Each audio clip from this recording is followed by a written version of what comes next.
Academy Award for Most Useless Person goes to...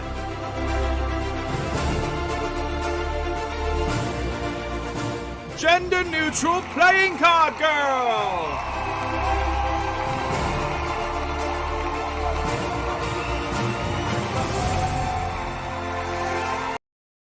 Hey, everybody. Well, okay, hold on. I gotta mute my other... I always start my stream watching myself, and I hear my voice. Oh my god. What's up, everybody? I'm sick. I have the flu.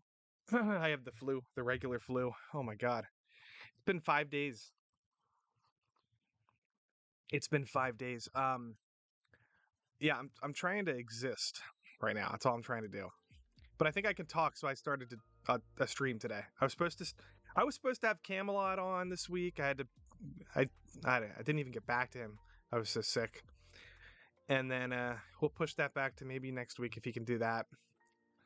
No, I don't have the coof. The coof is not in my system. I checked. But it sucks. Like, so I might cough or whatever. Just have to sneeze and anyway. While we're talking about the Academy Awards, well, there's so much shit. Well, I wanted to stream earlier this week to talk about all kinds of stuff, but I was sick. But we had like the Project Veritas thing today was wild. The did you guys all see that? It's insane. The Pfizer thing. What's going on? Summers and Snafu. But yeah, we're talking about the Academy Awards tonight. Not the Academy. Well, the nominations, the Oscar nominations. And there's a lot of weird, stupid things happening. People are just like, where they repeat it's like the definition of insanity. It's like when you keep doing the same thing over and over again, expecting a different outcome. It's kind of like what the left does with gun control. Oh man. But with the Academy Awards, it's like every year there's like people complaining about how racist it is every single year. And it's like, you know, we have now the Academy has rules, now the regulations on that stuff. They've introduced more minority people and women into the Academy body. Greetings everybody. Solid, what's up, Solid Coconut?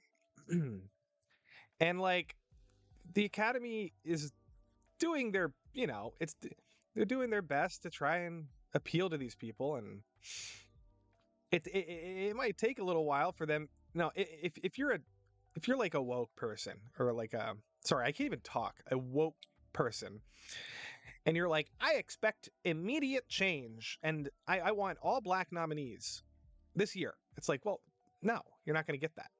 It's I mean, if it shouldn't even be the case anyway. We'll get to how Mia Goth broke this down. Well, she kind of inadvertently roasted Hollywood for their politics, but well, we'll get to that in a second. But it's like, okay, so Jordan Peele wins best screenplay, and Get Out was nominated for best picture. That's not enough. So then the following year, I think Spike Lee the following year, with Black Klansman, and you know, and a bunch of other. We could go back and look at all this stuff, but every year, you know, every other year, like a black actor or a black writer or a director or movie will win. They'll win an award or two, and then the next year they don't, and they're like, well, that's racist. We don't win every single year, therefore Nazis are controlling this organization. You know what I mean? It's so dumb, guys. They want to win every year. They want to be like, I'm gonna beat Steven Spielberg every year. No, you're not. Sorry. Yeah, they need another Will Smith. Maybe. I mean, this year, look, think about this for a second, guys. This year we have Top Gun and Avatar nominated for Best Picture. It's kind of big for the Academy. Like, that's something that will draw people to watch it. You know what I mean? And yeah, it's just I feel like, I don't know if they did that on purpose. I mean, it's supposedly the way the Academy is run. We can look at it. We can look at the I have this here. I'll pull it up. We can look at the function of the Academy Awards, like how they nominate. I don't even know if I can find it actually. Um, but what happens is I can explain it if I can't find it. I'm just trying to find this stupid thing. Here it is. Oh no, that's not it. I wanted the Collider video because they break it down pretty well. Pull it up right here. Oh, I have this picture behind me. Whoops. There we go. So, they need ratings boost. Yeah. What's up, Holy Hand Grenade? What's up, Hat Cinephile? I'd like to learn about Comicsgate, but all search results are propaganda. I'd like to know if it's against diversity or forced diversity. Comicsgate is that's kind of a loaded question. Comicsgate, from what I understand, like the indie comic scene or whatever this movement is called, is like diversity of thought, basically. It's like some of them are different genders and different races of people, and they're all making their own stuff. Like ISOM is Eric July. He's not making a comic book about white people, but it's like diversity of thought, if that makes sense. I don't even know if that answers your question. Oh, I've been banned from Twitter since 2018. That sucks. So yeah, I know how that feels. I was banned for a while. So this is I'll just break down. I'll get to the point where they visualize it. Here it is. I forgot to unmute my microphone. Sorry about that. It should be noted that back Whoops. when we made this, there was. All right, so here it is.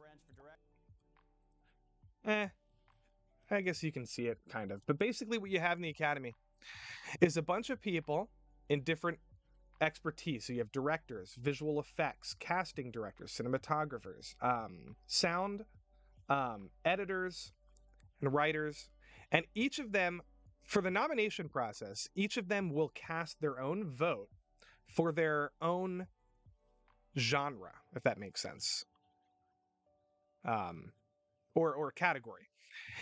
So directors will vote for directors, and they have a list of ballots that they go through. Let me see if I can find the ballot breakdown. There's like a visualization of it. It's really complicated, guys. It's really complicated. Basically, it's hard to even explain. Oh, now my mouse is doing that thing where it doesn't go to the other side of the screen. Oh. Each voting member must submit a list. I fixed it. But like, I'm not going to get into how complicated it is because there's like a whole list. There's like a mathematical formula and everything. But the Academy is voting for these movies. Okay, they're allowed if they think it's woke. If they think the Oscars are politically are like, I don't know, biased against black people or white people, they could vote and change it, but they don't. Well, they do sometimes, but like, for example, this year, well, let's pull up. It's an interesting video if you want to check it out. It's called "How the Oscars Nomination Voting Works." John Campia. But let's check out the actual awards here, because we have different people saying opposite things. Here we go. All right. So this is the 95th Academy Awards. Lofti, what do you think between animated films? Haven't seen the Best Picture category, and also Japanese animated pictures usually are left out. Sometimes they are, not always. I think Your Name was nominated. I think I know Spirited Away won Best Picture. I know a couple different. Yeah, I sometimes. This year I think Pinocchio is easily going to win it. Easily. I know Turning Red is nominated, and I know there's a couple other good movies in there, but Pinocchio has such like hype building for it. It's incredible. The movie's good, but the animation is mind blowing. The stop motion. I'm drinking coffee, guys, because I'm sick. So if there's like a moment of silence, bear with me. I'm at a college basketball game today. Oh, well, cool, man. Serranos, thanks for checking out my other video today, by the way. I posted, by the way, guys, I posted my debate with Shadiversity on the Sitch and Adams show on my channel. If you're curious, it's about the Crowder situation. We didn't get to talk about almost like only like 3 things about it. Like I wanted to talk about so much more, but um, yeah. Yeah, there's some things I agree with him about, but not most of it. Anyway, we had a little debate. It was a friendly debate, and I snuck onto Adam and Sitch's channel. I literally infiltrated. I got a link to their Zoom, and they were just like, "How did you get here?" I was like, "Well, I don't know. I can that's my special ability, guys. I can sneak into places I'm not supposed to be. Like Project Veritas had an after party one time at CPAC, and I was like, hop the fence, walked right in there, met a bunch of cool people, networked. Got to do it. You got to do it, guys. You just got to be a rebel. I missed a couple. Oh, hi Flaccid. Not a fan of Comicscape, but they're against only forced diversity. That's correct. Man, I'm already okay. All right, I already answered that one. Ignore the offense to your black audience. Look, I think Nope should have been nominated for Best Picture. Put that out there right now. And I'm not biased towards any. I'm not black. I loved it. I thought it was incredible. And that's just, I've had long conversations about it. If you don't know why I think I like it, I don't really know where to direct you, but I've talked about this forever. I just think it's great. A lot of hidden references to horror and Lovecraft and anime and all kinds of cool stuff. Infiltrate to Flashcast? No. That's impossible. Dude, oh, you are black. Well, hi. Hi, black person. I don't know what else to say to that. No, so here we go, guys. I guess the point I was trying to make earlier was this. All of these nominees were voted by the Academy, okay? And yes, we have all male. Oh, this is the actors. Of course they're going to all be male, but maybe, who knows, someday that might change. I was going to go to the Best Director portion of this. Here we go. Best Directing, all men. All men. Okay. You know what? Maybe once in a while, it's necessary to nominate all men. You don't have to have a quota for these categories. I understand having a quota for like a movie set. Like if somebody, like I don't think it's necessary, but I kind of understand. If like black, sound engineers are like having a hard time finding work, and they're good. But the point is, like, this is nominating based on merit. Like that's the whole point of this, right? It's the whole who's the best director of the year? Who did the most like incredible job? Who's the most artistic director? And like, it's not like these people like Martin McDonough has been up here many times, and Spielberg and Todd Field. It's like if you expect just them to make a movie, like if Spielberg makes a movie, do you expect him not to try to compete in this category? You're crazy. Yeah. So, but the other thing I wanted to bring up is this. We go to that tweet that I was let me pull up, because Twitter's been gay, very gay. Oh, I forgot to retweet this, and I'm live. I gotta do that. Hold on. Come hang out. Come chill with us. Okay. Yeah. So here's the thing about the Academy Awards this year, guys. They're going for a more modern, what's not modern, demographic. What's the word I'm looking for? They're going for a more mainstream appeal with. Let's do this one first. I'll pull this tweet up first because I liked it. With losing my train of thought, guys. With Avatar and Top Gun, you got to give them some credit for that, but you also got to knock them when they're not doing shit they should be doing. Here's an example. Mia Goth, who was in Pearl and X, both 2 horror movies that came out this year. A lot of people like them. And she said, Well, she was asked why horror movies are not recognized at the Oscars. I think Pearl should have been nominated for multiple awards, but here we go. She says, I think it's very political. It's not entirely based on the quality of a project per se. Oh, yeah. It's not entirely based on the quality of a project. And she's right. There's a lot going on there, a lot of cooks in the kitchen when it comes to nominations. What's she actually referring to? Well, I can speculate. I don't know. There's no link here. I think it was a Deadline article.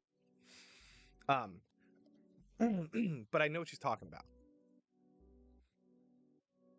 People have political agendas. Okay, they do. They just do in Hollywood. And if a movie is a more artsy kind of film, like maybe like a indie horror film or something, um, I guess they consider it to no, insensitive to like the source material or something, and they're like, no, we need to nominate movies that are powerful and uh, emotional, like The Fablemans. I like The Fablemans, by the way. I think it's a great movie, but like, that's a very safe choice for Hollywood. But Pearl is actually a feminist movie. It's like the feminist Joker. It really is. But it doesn't force it. It's not like, look at this woman killing a bunch of men. It's like, no, no, no. Look at this woman killing a bunch of people because she's a psychopath and she has a horrible life, you know? And she's kind of a badass a little bit. I don't know. Um, Lofty, what do you even say sorry anything? Say sorry or anything? I'm sorry. I don't know. Of course not. Too many people don't view horror as a valid form of cinema. Yeah, I don't know why though, because it keeps every year we have the same conversation, and every year I feel like everybody I talk to is like, they love horror movies. Like I still don't understand quite exactly the problem, but she is right. It is political, and I don't know. Um,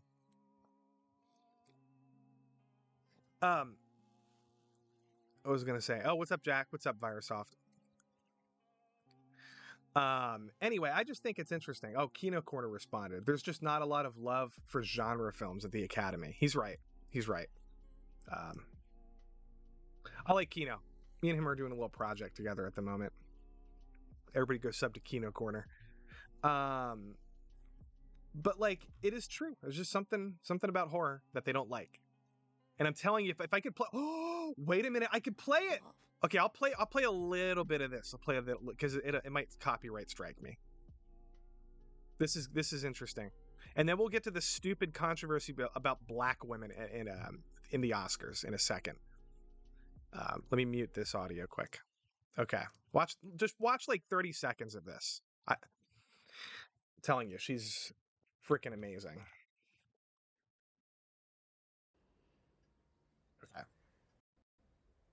this is after she goes on. I guess I'll spoil it. I mean, the movie's about a girl who kills people, but this is after. This is like towards the end of the movie.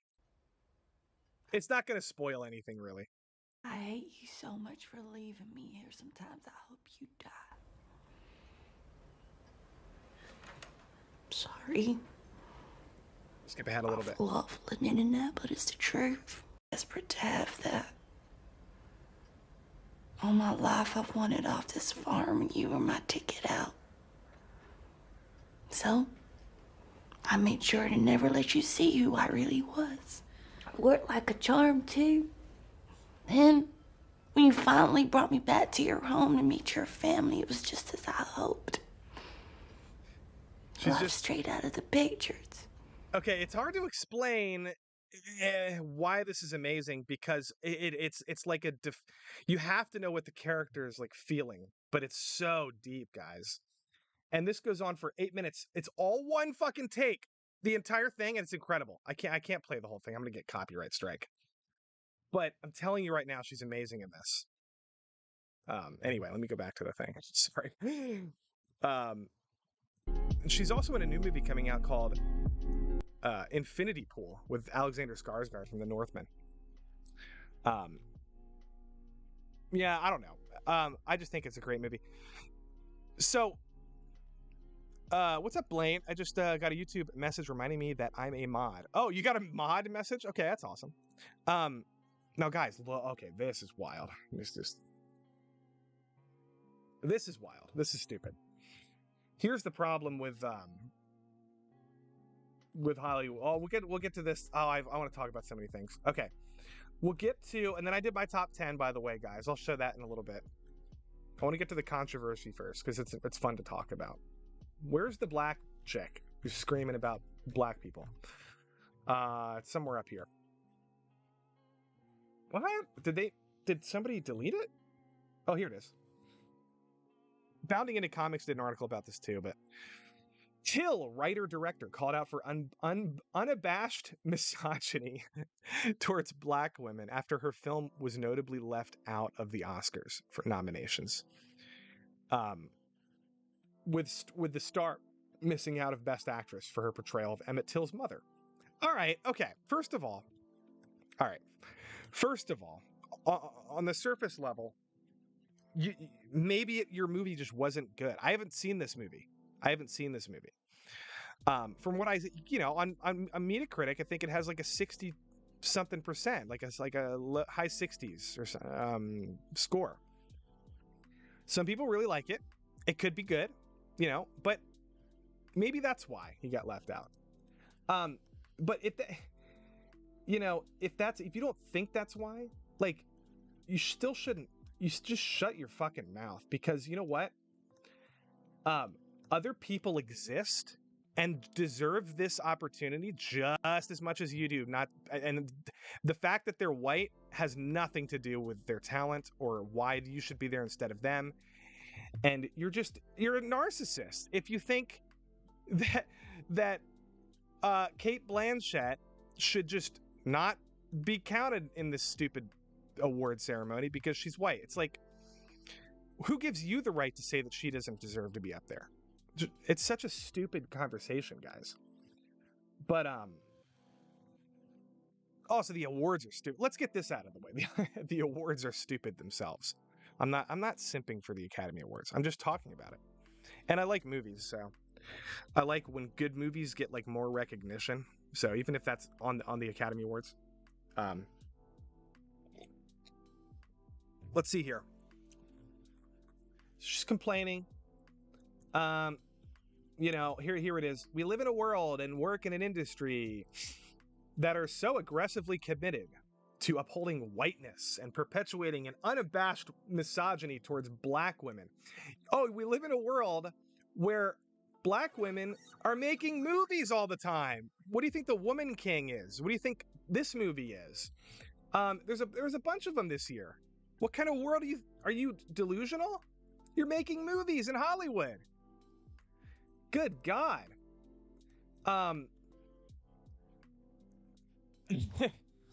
And that's all she wrote. She wrote that on Instagram or something.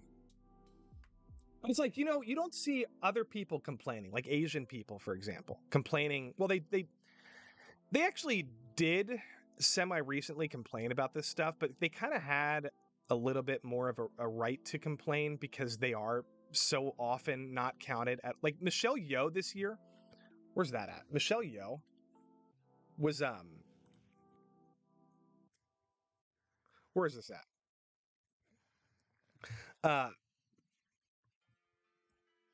I gotta find that thing that maybe I liked it somewhere. But her portrayal in Everything Everywhere All at Once is really good, really good, really good, really good. Look, she's the first Asian woman to ever be nominated for an Academy Award. Or no, for Best Actress, I'm sorry. So it's kind of a big deal. Like the first ever. Are you gonna, now the same year that the first ever Asian woman is nominated, we got a black woman complaining that they're not nominated. It's like, shut the fuck up and give an Asian person a fucking opportunity, you racist fucking bitch. You know what I mean? Like, stop. And then, yeah, like maybe you just made a bad movie also. Like, not everybody liked this movie. Like, Nope wasn't nominated either. But that technically is a horror movie, and those are difficult to get nominated for. Jordan Peele cracked some kind of code with Get Out. and he did a good job with that. But you know what I mean? Oh, this is also stupid. Look at Hollywood Reporter. Michelle Yeoh has made history as the first person who identifies as Asian to ever be nominated for as Best Actress. What is going on? What is happening to our language? Why are we talking about race as though you can identify as a race? What is happening? I feel like I'm gonna. I hate the world we live in, guys. Anyway, she's great in this movie, by the way. Now, I'm not knocking her, but it's just stupid bickering bullshit nonsense where black people I guess I could pull up a bunch of examples where black people have won Best Actor, Actress, Director, Best Picture, Best Writer. I don't feel like doing that right now, but like everybody knows this. We all know this. Like, how many times has Denzel been nominated? A fuck ton. And like black people are getting a fuck ton of opportunities. Black people are making all kinds of stuff. Like, you know, Jordan Peele ushered in a whole era of black horror directors. Now we have there's a show called Them on I don't know if it's HBO, I can't remember, but it's actually pretty good. It's a completely all black horror show. It's decent. And a bunch of like black filmmakers are coming up now and making a bunch of movies. Like, you know what I mean? And it's just nonstop. Let me go back to that tweet, because I think there was a bunch of people being cringe in the comments. Someone says her work on this movie wasn't good. White people ideas. Look, let's go back to the Academy Awards. Okay, let's go back to the actual nominations. All right. What's going on, Blaine? Oh, I already said hi to you, Blaine. Sorry. Fuck off. I'm kidding. Hi, Josh. And then I wanted to talk about this too. Okay, Brendan Fraser's probably going to win Best Actor. I lied one time on stream. I was like, I'll bet money that Colin Farrell wins. It's true. I didn't know that he was going to be considered at the time, but I think Brendan Fraser might win this. That's okay. I hope it's Colin Farrell. I like Colin Farrell in this movie. You know, actor in a supporting role. You know, Ke Huy Quan, Asian. Everything Everywhere All at Once. Barry Keoghan. Okay. I don't know this guy. I think Brian Tyree Henley isn't he black? Isn't he black? I'm pretty sure. Yeah. And then Michelle. Yeah. I mean, they're complaining that there's not enough black people in the actress category. But look, there's 5 people. I hate this. Okay, this is what bothers me psychologically. It's hard to put into words, but this is what bothers me. There's 5 spots available. You're not going to get every single race accounted for every year with only 5 spots available. You're just not. That would be, if that happened, that would be so obvious manipulation based on race quotas. It would be way too obvious. They're not going to do it. They're not going to do it. And everybody knows this. They all know that, but they have to put, like, the girl who made Till and was complaining about this probably just did that to, like, so she could boost her clout and then make more movies about racism, or I don't fucking know.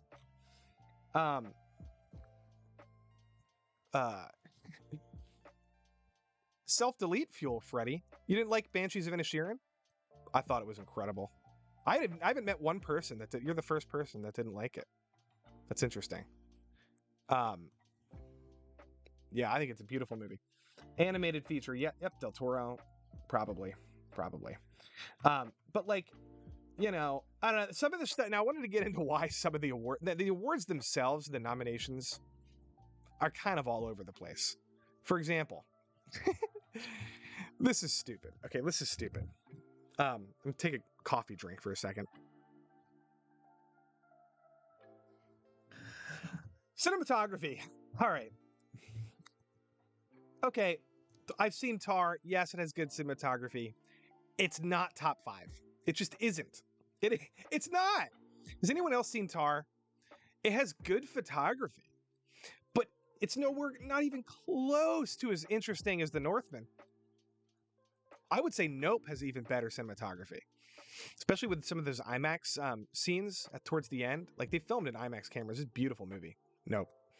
Um, and and fucking Avatar. Don't even get me started on the cinematography, and that is why the movie is good. How is Avatar not nominated for? But Elvis and Tar are nominated for cinematography. What are we talking about anymore? People just like, what are they? What? I'm sorry, man. I think they're. Maybe the politics of the cinematography like portion of these people are like trying to vote for who they think needs more clout or something, like, and not based on the movie. Like Roger Deakins obviously is a legend. Guy directed, or he's responsible for fucking a million different like Scorsese movies and all kinds of stuff. I think he did Blade Runner 2049. But like Avatar, the cinematography in Avatar is wildly off the charts, next level cinematography. Like that's why it took them 12 years to make it. Like that's why the movie's incredible. That's why it's nominated for Best Picture too. It's because of the cinematography. It just doesn't make sense to me. Costume is kind of all over the place. Like Black Panther, Wakanda Forever is obviously just, come on, seriously. This was Everything Everywhere. I kind of get it, but like again, I think The Northman should be on this. I hate that the same five movies in every category. It's proof the Academy doesn't watch movies and just nominates friends. Well, a lot of the times that happens. That just kind of happens. Like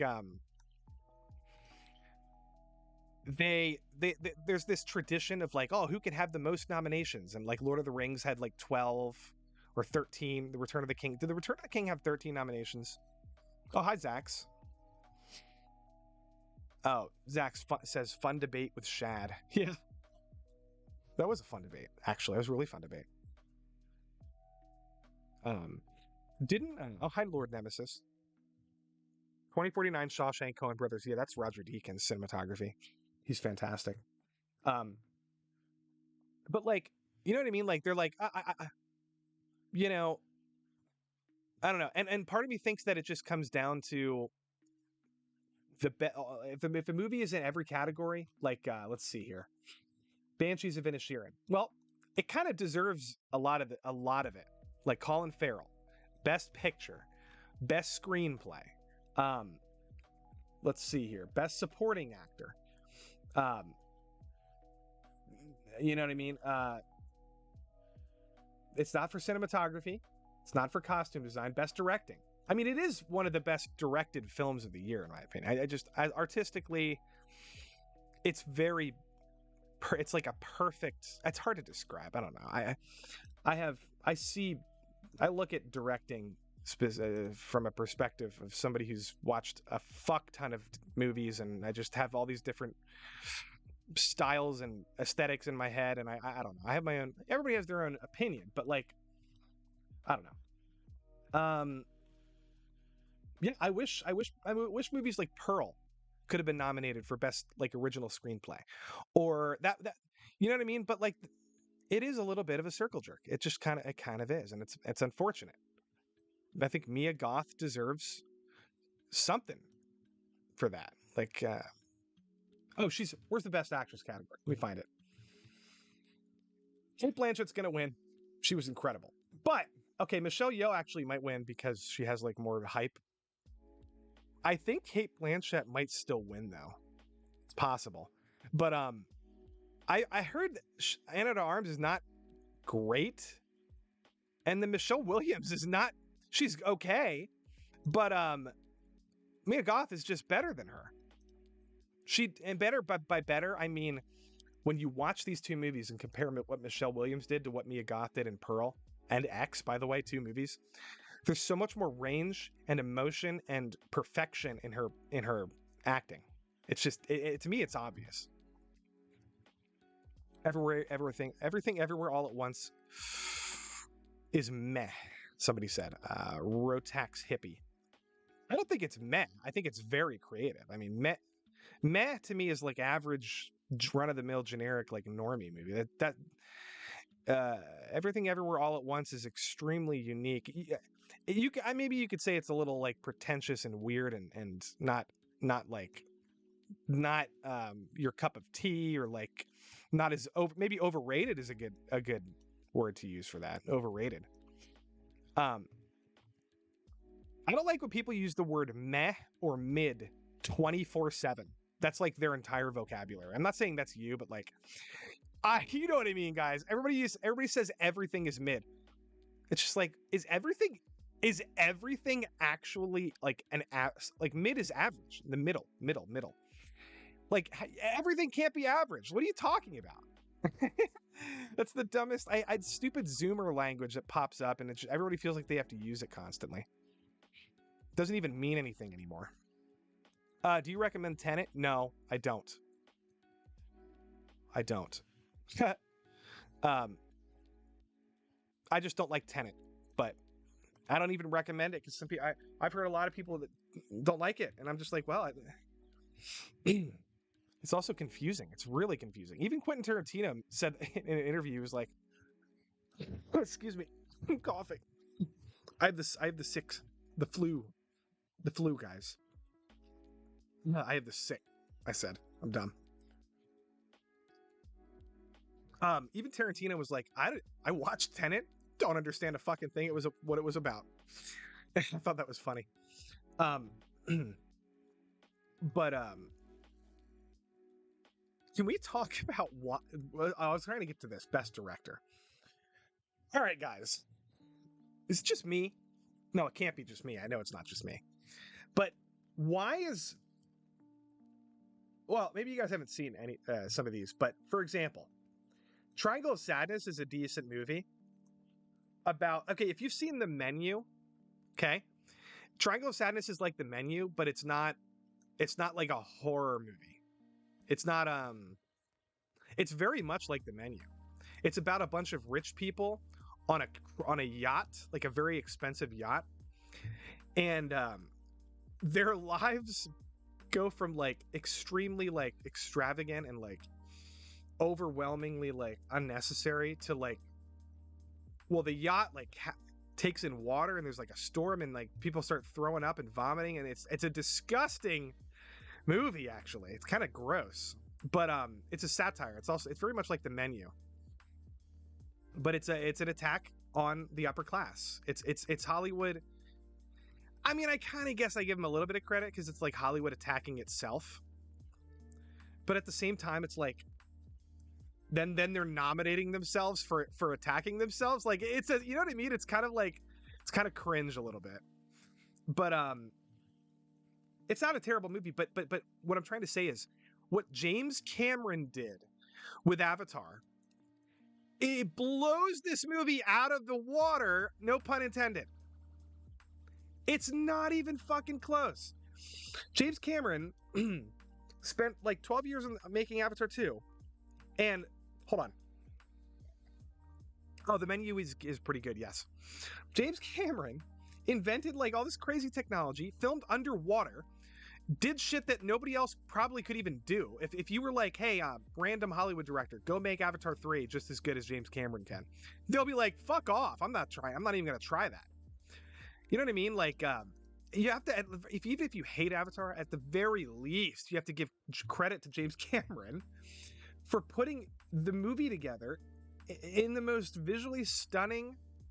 Like, okay, if we hold up people like Neil Druckmann or Hideo Kojima, or I'm trying to think of like visual directors in the video game industry, right? Like Hideo Kojima, all these people. If we're like, oh, they're such geniuses, and with what they do, pushing the boundaries with directing and technology, right?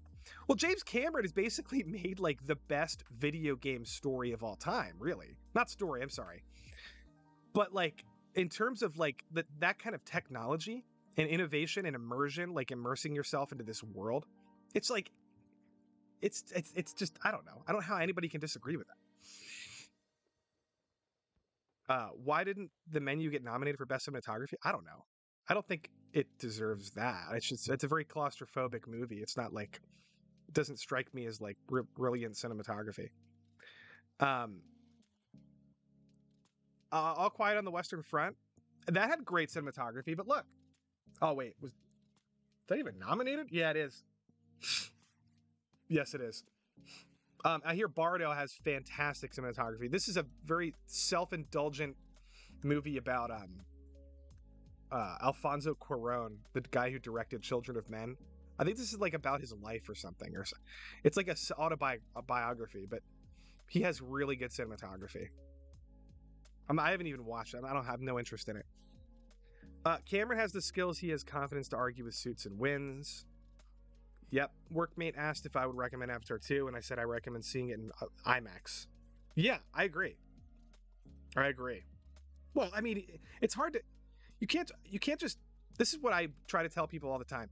If somebody says, "Oh, do you recommend if I watch something?"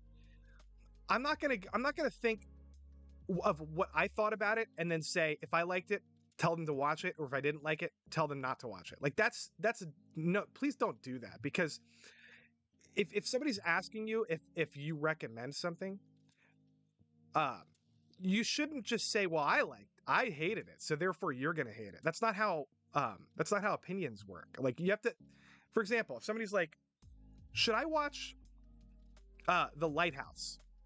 And I'll be like, "Well, what kind of horror movies do you like?"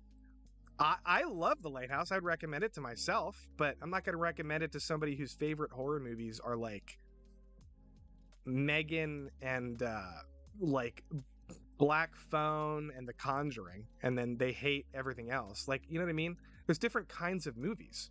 Like, if somebody really likes blockbuster movies with big epics, stories, I would recommend Avatar to them. I don't know. I don't even know what I'm saying. Yeah, the Triangle's nominations are dumb. I agree. Triangle of Sadness. Um, oh, back to Best Director. Spielberg. I guess I like this movie, and I think the directing was good in terms of storytelling. It's pretty intense movie. But I think Everything Everywhere All at Once is better, more impressive directing. If you look at that movie, it's kind of wild. Banshees has more like sophisticated directing, I think I would say. This is all very subjective, guys. But I just think James Cameron should, like, objectively speaking, on a technical level, like, just why is Tar up here? Why is Todd Field up here? Get him off and put James Cameron in, or put Robert Eggers. Where's Robert Eggers? What he did with The Northman is crazy. Some of that, I mean, people might not like that movie because it betrayed like whatever genre that it was trying to be, because it was kind of slow and it didn't have a lot of big action scenes. But like some of the set pieces and storytelling and authenticity and everything that a director is in control of over a movie, like The Northman is top tier, guys. I don't know why. I think, can you imagine if Eggers was nominated and then because of that he got a bunch of recognition, and then he was like, well, now I can make whatever movie I want. Instead, The Northman makes $70 million at the box office on a $90 million budget, doesn't get nominated for anything at all, and then he comes out in the interview and says, now I have to rethink my entire career because people don't want to watch my movies. And it's sad because so many people adore that guy, and I don't know what to do about it. I don't know what to do about that, guys. It kind of pisses me off. I wish more people would go to the theaters to watch movies. I had this conversation today. I have to take another drink. Hold on. Holy shit. Oh, hi, Puddle Duck. So, let me go back to this. Where is it? I talked about The Northman today. Oh my god, I'm getting sick again. I'm not getting sick, but I have like a nostril thing. All right, let me find this. I'm sweating. Whoops.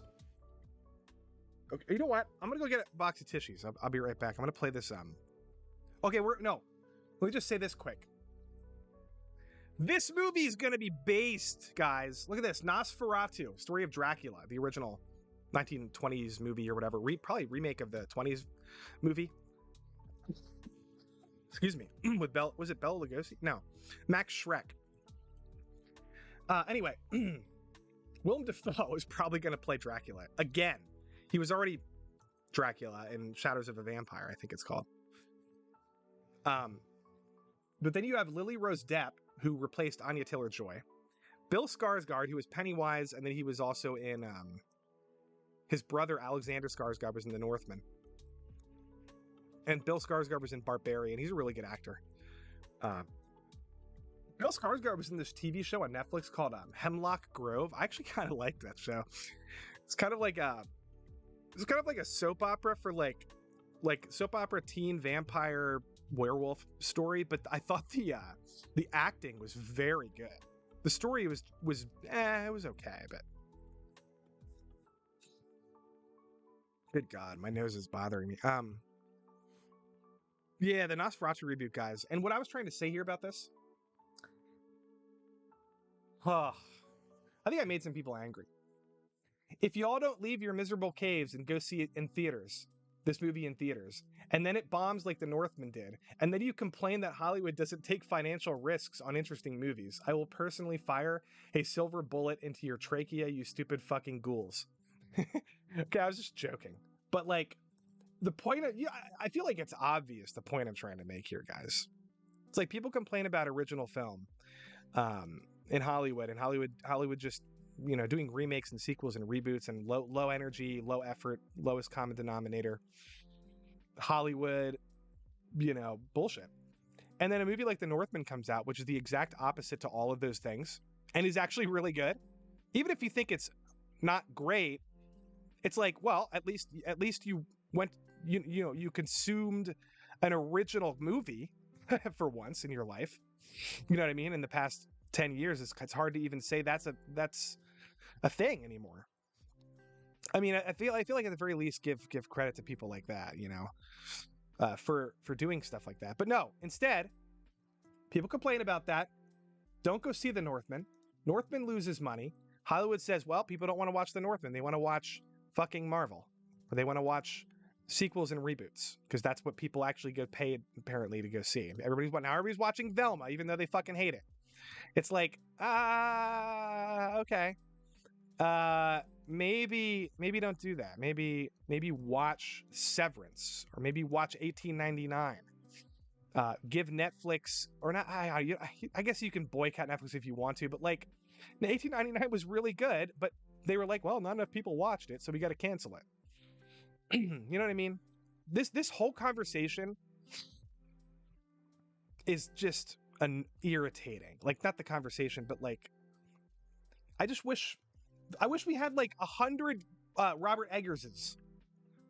I wish like we had a sci-fi Robert Eggers, and like, excuse me, like a comedy Robert Eggers, and like an animation Robert Eggers, like people that are willing to take risks like this and make really interesting stuff. I just went to see Bjork in it. Oh, okay. Look at this. Hold on. Look at this. 1899. Yeah, it's a good show. You disagree with me about The Northman? That's okay. Not everybody can like everything. I'm consistent. Okay, no, this is a guy I wanted to respond to. Okay, hold on. Hold on a sec. I gotta find it. No.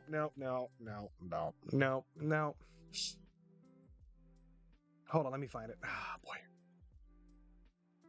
Excuse me. Whew. If you're just joining, I have the flu. Sorry if I'm like sniffling and all kinds of bullshit. Oh, here it is. Oh, this is a totally different conversation. I gave my top 10 list of the year.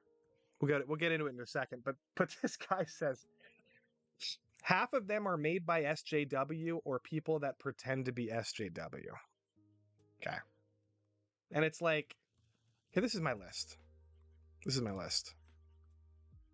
Let me get my stupid chat box out of the way. It's my top 10 list. This is just movies. Northman, Pearl, Banshees, Nope, Decision to Leave, Innocence, Avatar, Bones and All, Tar, and Pinocchio. That's just my personal choice. Okay.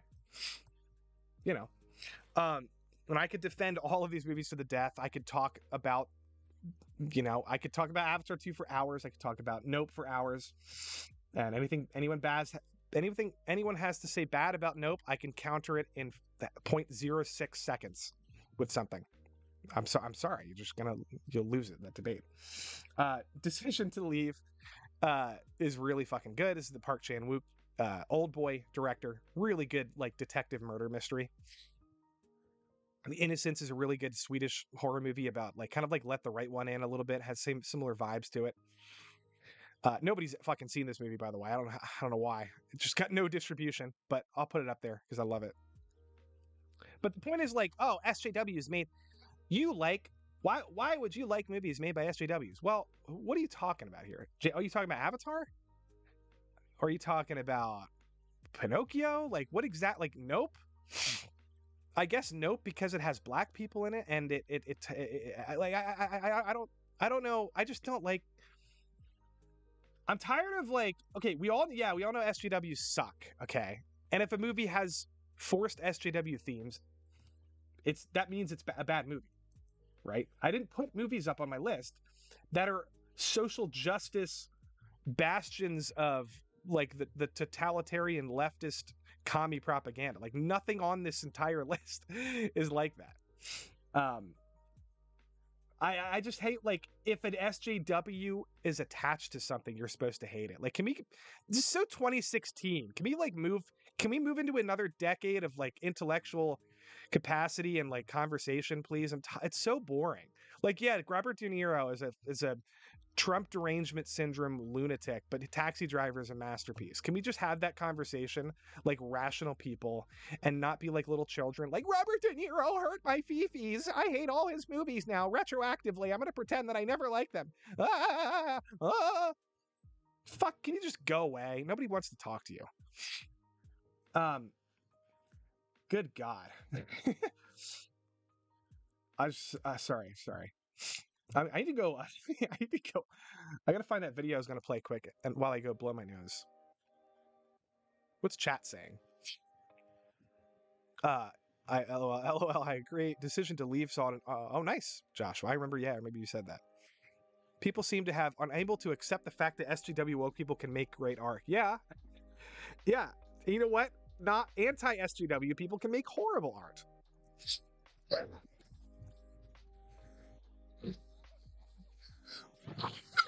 Holy shit. Oh my God. I almost died. Oh my God. Guys, what the fuck? I have the flu, guys. I don't know what to do. Okay, give me a second. People seem to be unable to accept the fact that SJW... Oh yeah, I already read that. Anyway, Brokers. Oh, Brokers. How was Brokers, Joshua? I want to pull this video up. We're gonna watch it.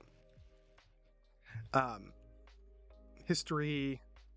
I just want you guys to be a little bit aware of how the Oscars nominees work while I run upstairs to blow my nose and get a drink. Because I want to talk a little bit more about the Oscars with you guys. And I'm gonna die if I do that. If I don't do that. Still So complicated. There's Oh, this is the dumb one. That's the dumb one. I don't want to do that one. Academy to look after that. The designers, I'll be right back, guys. Sorry. I'm sorry. Give me like 3 minutes. Also, make your predictions. I want to see chat make predictions about Best Actor, because are we really going with the Brendan Fraser meme because he's extremely viral on Twitter, or do you genuinely think he deserves Best Actor, or is Colin Farrell going to win? Those are really the only two. I mean, you could say who you think should win. I don't know. I haven't seen Elvis yet. That's one of the only ones I haven't seen.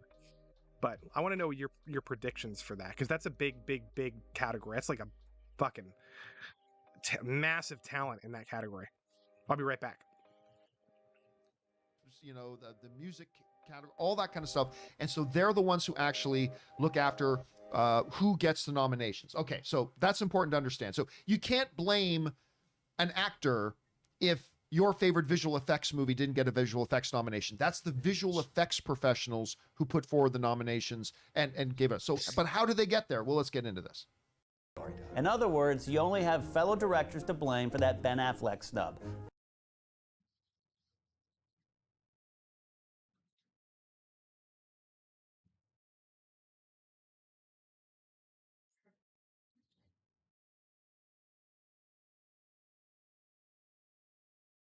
And not get nominated for the Academy Award. Because again, it's the directors in the Academy who put forward the nominations. Guess what? Those directors are members of the DGA. And the DGA just named him Best Director of the Year. I will never understand how Ben Affleck did not get nominated that year. But anyway, let's keep going forward here. Not the Academy at large. For almost every category, a voting member submits a list of no more than 5 nominees for his or her individual ballot. However, Best Picture is different because it's Best Picture. With that one, everyone gets to vote. Each voting member must submit a list of between 5 and 10 nominees. That's a lot of homework. So now, how exactly do we turn all these ballots into nominations? Okay, this is where we start to get into the meat of it. So now we know that the potential people who can be nominated has been brought in. It gets segregated out down to their individual branches, and the branches now deal with it. Now, once it gets to that point, how do you end up with 5 nominees? It's a little complicated, but they do a really good job here. Just listen to Ken and how he breaks this down. This is really interesting. Well, it involves math, so get ready for this. When submitting a list of preferred nominees, Academy members rank them according to preference. The nomination ballots are initially sorted based on the voter's first place ranking. Got it? So if a potential nominee scores enough first place votes, sometimes called the magic number, it becomes an official nominee and you win the National League West. This magic number is reached by taking the total number of ballots received per category and dividing it by the total number of possible nominees plus 1. Told you there's math. If a selection receives this magic number of votes or more, it becomes a nominee. For example, say the magic number is 333 and Leonardo DiCaprio wins 337 Best Actor #1 votes for having sex with a bear. In this case, he automatically becomes a nominee. Okay, so now we see that all the members of that branch get their ballots, they fill out their votes, and they rank them, right? And then if you get enough first place votes and you cross that threshold, again, the math is determined by the number of votes versus the number of potential nominees, all that kind of stuff. So they come up with the magic number. In the example here, it's 333. So once Leonardo DiCaprio or any actor hits that magic number, that becomes a nominee. Now they break it down a little bit further here. Let's keep going here. But now, what happens to everyone's second, third, fourth, and fifth place choices? After the first pass, the accountants, nope, not that accountant, real PricewaterhouseCoopers accountants sort through the remaining ballots, tough job, and remove the stack with the fewest votes. Let's use Adam Sandler as an example. No, really, let's use Adam Sandler as an example. Say Adam Sandler's performance in Grown Ups 2 received the fewest first place votes, 2, and that would be the case. That means he didn't hit the magic number, and those ballots are redistributed according to their second place choices. This is where it gets really kind of key too, because now it's like, what do you do with ballots? Like if you don't vote for the right first place vote, does your ballot just get thrown away? No, their ballots don't get thrown away. So in this example, if you were a member of the acting branch and you were putting out your ballot about who you should think should get a nomination, if you put at your #1 spot somebody that nobody else votes for, well, your ballot still counts. And they're about to explain here how and why it does. So say one of those ballots has Forrest Whitaker at #2 and the other one is Ryan Gosling at #2. Tough choices. This means the Forrest Whitaker pile gets another ballot and the Ryan Gosling pile gets another ballot. If either of those actors hit the magic number after this process, great, they get a nomination. Now let's say Tyler Perry has the second smallest pile with just 3 number 1 votes. A travesty, really.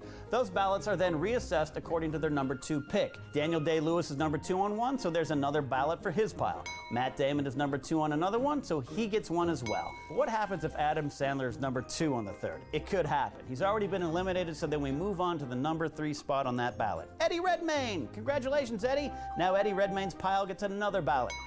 Okay, so if your ballot had one of the lowest ranking people like Adam Sandler, well, then the next person down on your list, they get your number 1 vote.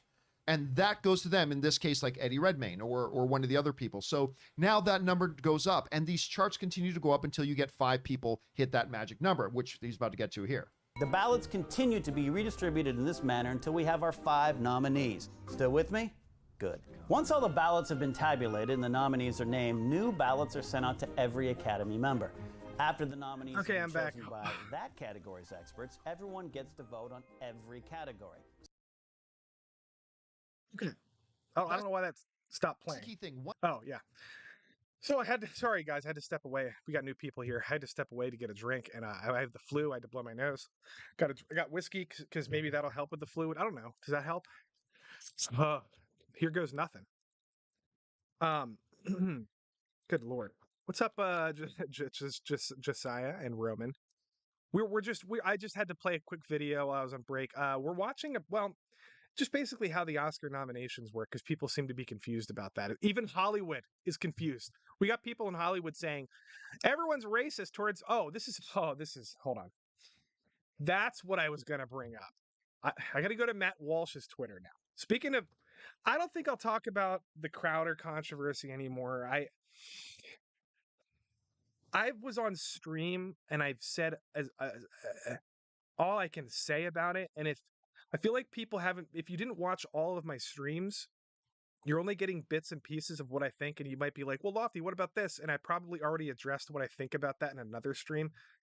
Anyway, there's nothing wrong if we disagree with each other on all this stuff. But I'm coming at it from just a different perspective than you guys, some of you guys are, and vice versa. And it's so complicated, guys. It's so complicated. Anyway, go watch my debate with Shad on my channel. I put it up today, if you're interested. And people were like, "Well, what do you know, Lofty? You're not a professional." Somebody said that. Nick Recator retweeted me, and I love Nick. I don't know. I don't know why he retweeted me, because then he just sent a bunch of people after me and to tell me to go jump off a bridge. But dude, this whole thing is it's brutal. Like, it's turning people against each other. Well, not really. It's just making people vitriolic for no reason. Like, if you disagree with me, I'm not going to go tell you to eat shit. Like, you know what I mean? Like, anyway. No, Nick was just disagreeing with me about something, and people in the chat were like, well, Lofty, I got to find it. Hold on. Let me find this. Okay. There's so much, guys, I missed a lot because I was sick, and I can't talk about everything. First of all, I'm not going to get into our disagreement here, but I don't even know if I can find it. I don't know if I can find it. I might have to go to my tweet comments back to people. Somebody asked me. They're complaining that I don't have knowledge and that Nick Recator is an expert and he has a degree or something. And it's like, well, what does that have to do with any of this? Yeah, let me find it. This is an interesting conversation. Sydney Watson put up a little review, a little poll. Do you think the way men are depicted in mainstream media, film and television, is overall negative? I'll get to the Nick thing in a second. And everyone's like, yeah, it's overall negative. But I went a little bit further into it. A lot of people agree with me. I was surprised. Overall bad, some good. Cliff Booth in Once Upon a Time in Hollywood is based. I gave an example. Then this year, The Northman, All Quiet on the Western Front handle masculinity with nuance, which they do. And I just said mostly cringe. It's like, yeah, it's mostly cringe, but just because a movie is made in the Hollywood system doesn't mean it's automatically going to be cringe. All Quiet in the West. Well, the Hollywood system is that's not. This is a foreign movie. It's made in Germany. But The Northman and Once Upon a Time in Hollywood, like there's still masculine filmmakers out there, guys. It just is. Like, look at fucking The Lighthouse. Like that movie, people are like, well, that's a critique on toxic masculinity. It's like, no, it's not. It's a critique on social. It's a period piece. You have to take into context of when the there's way too much to talk about with The Lighthouse. But somebody said, well, oh, because I gave my opinion because I said Crowder was lying about something, and I think he is. And anyway, well, now I know why we've been seeing less and less of you on Erotic and Geeks and Gamers live streams.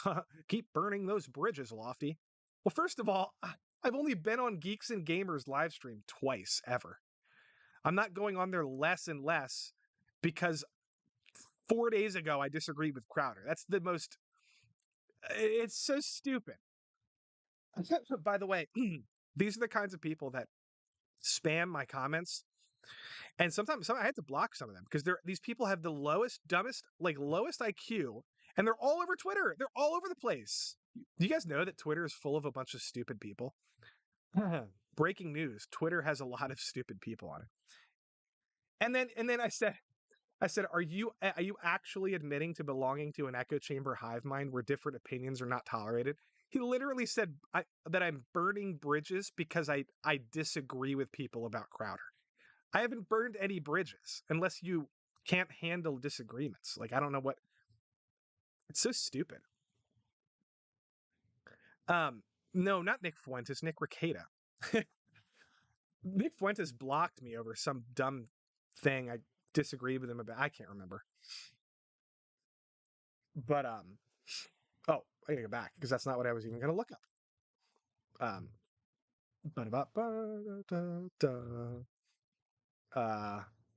What was I doing again?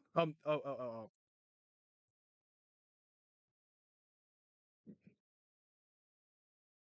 I can't even find it. But people are like, yeah, you're not an expert. Oh, here it is. Lofty is smarter than 2 lawyers. He thinks I'm a girl.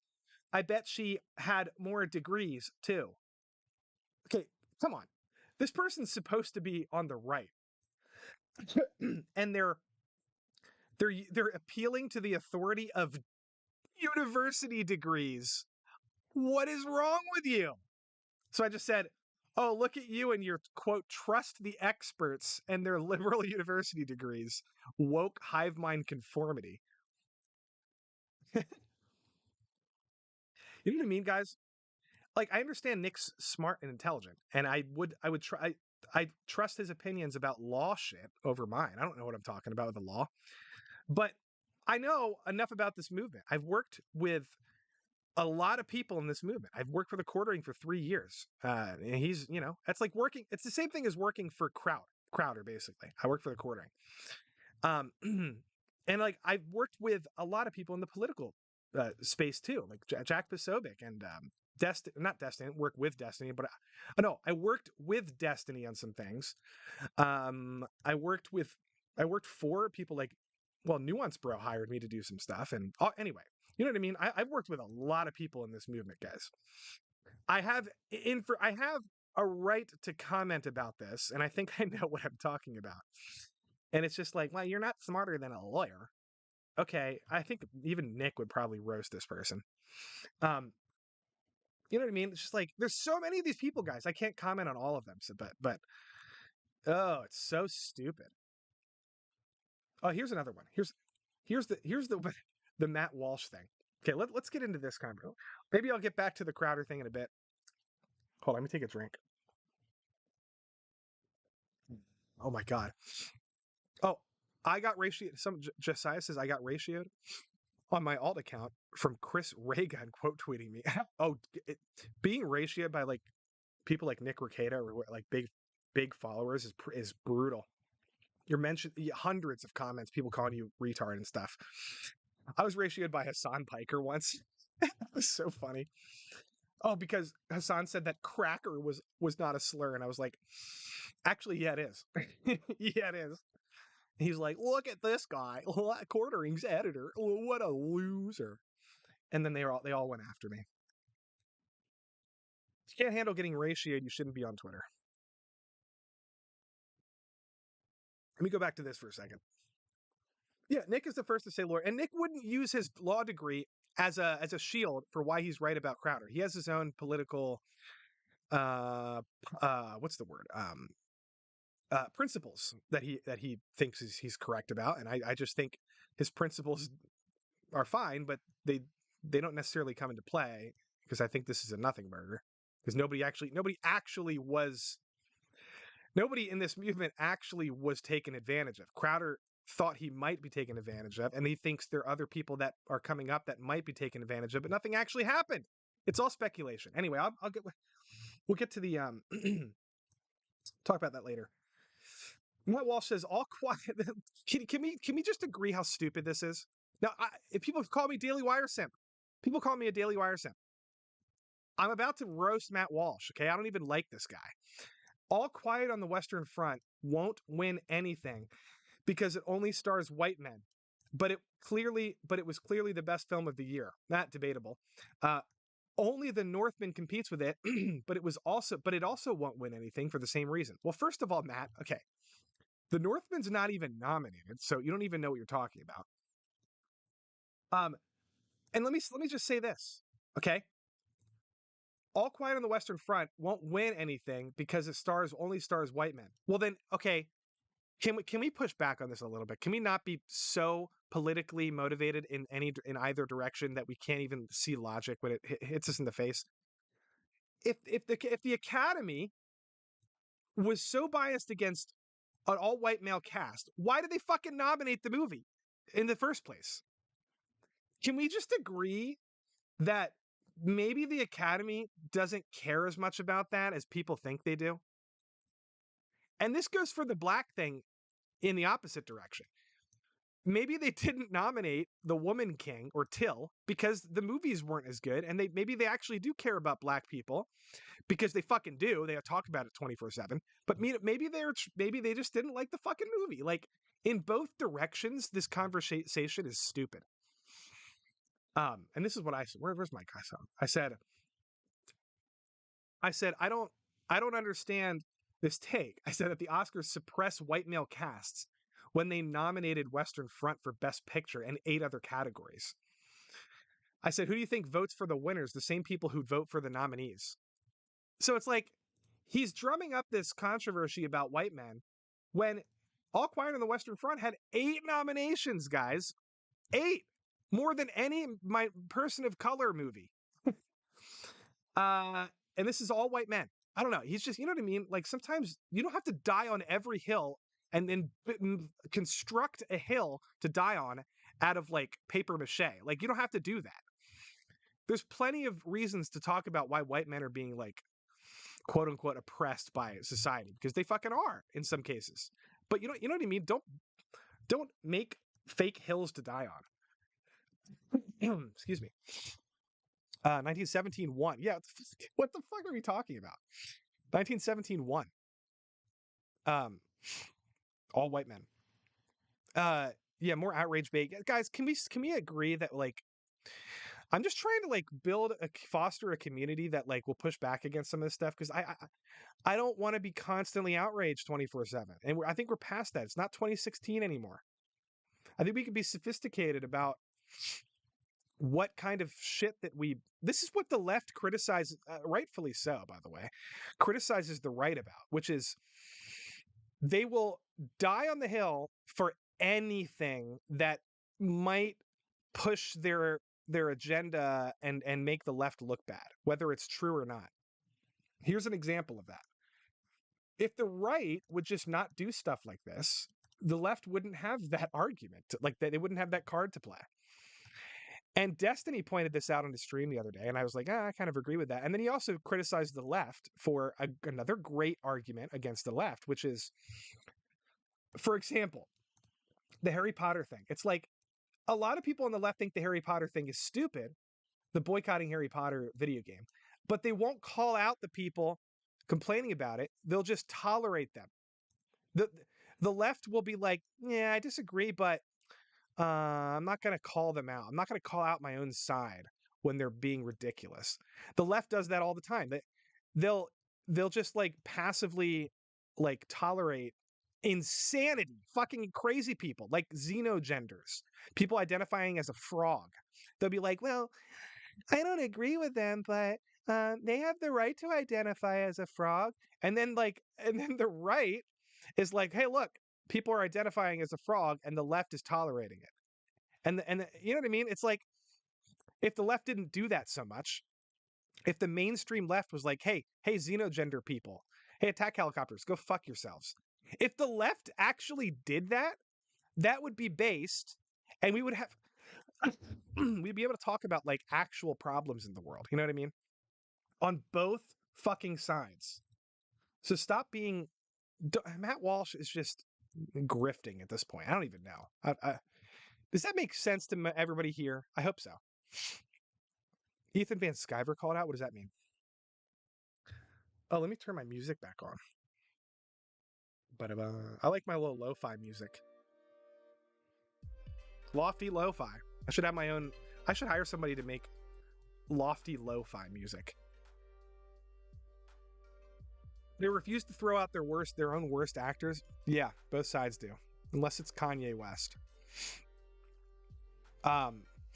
or Nick Fuentes. But very often they just people will just like, 9,000 likes, really? Like, this is a stupid argument. And then of course the left comes in, no nothing. He's a leftist, Marxist, or whatever the fuck. He's just like, it's like easy bait. It's like, yeah, King's Speech, all white people, Argo, all white people, Spotlight, all white people, Coda. You know what I mean? The Academy.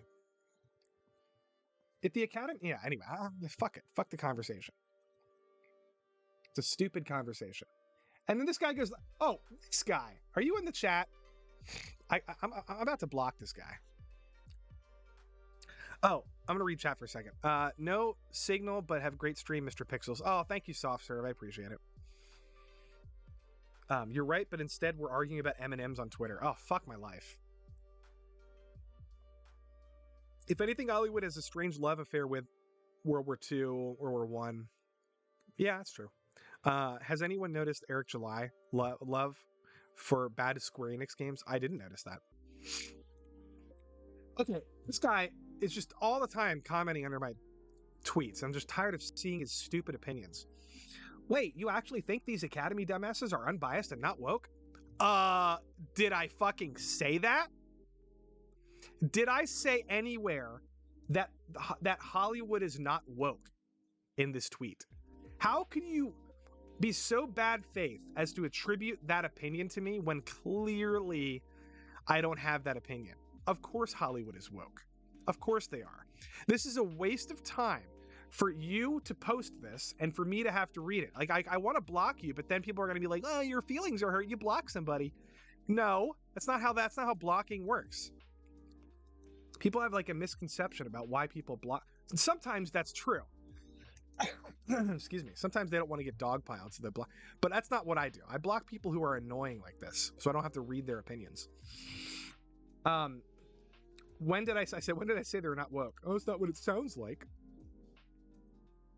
I'm not even going to dignify this stupid person with reading the Twitter thread. Oh. Whoops, let me go back.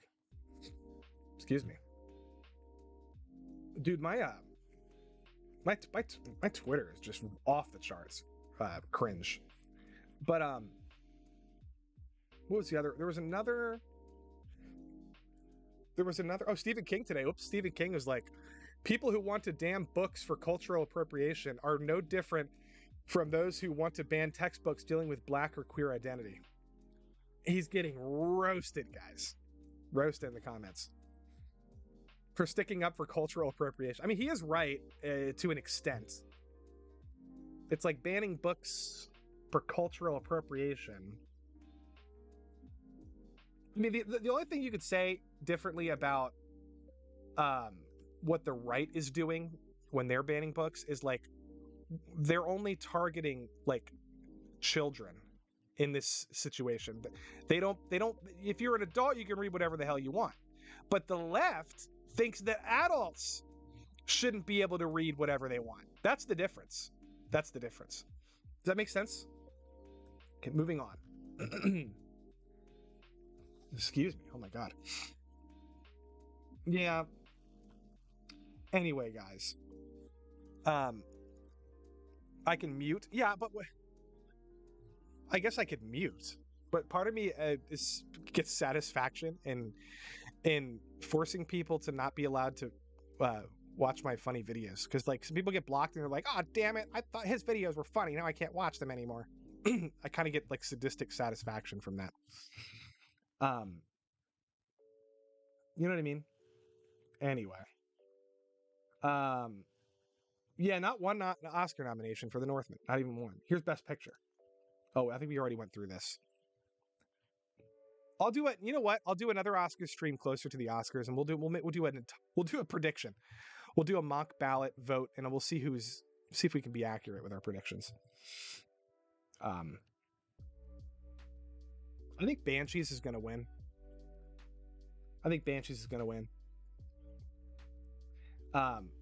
Anyway, I'm not going to go back to that. That's all Crowder stuff. But like, you know what I mean, guys? None of this matters. The Oscars are stupid. The Oscars are stupid.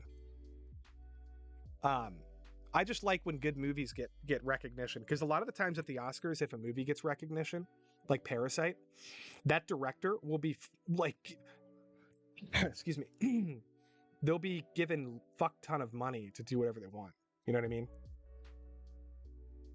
And now we have Bong Joon-ho, who did Parasite, making a movie with Robert Pattinson. It looks fucking awesome. That's why I still think the Oscars are relevant. Does that make sense? What do you think of Jay Longbone? I like Jay Longbone. I don't know. I disagree with her a lot frequently, not all the time. Frequently on some things. The other day, we had a beef or something the other day. Oh, she criticized Avatar fans for only caring about the box office. She put out something really... I could pull it up. Because it is stupid. It is stupid. But like... Yeah. I don't have a problem with her at all. If I have a beef with somebody over a topic, my beef with them ends like the next day. Does that make sense? Because I guess, what is that? Like male energy?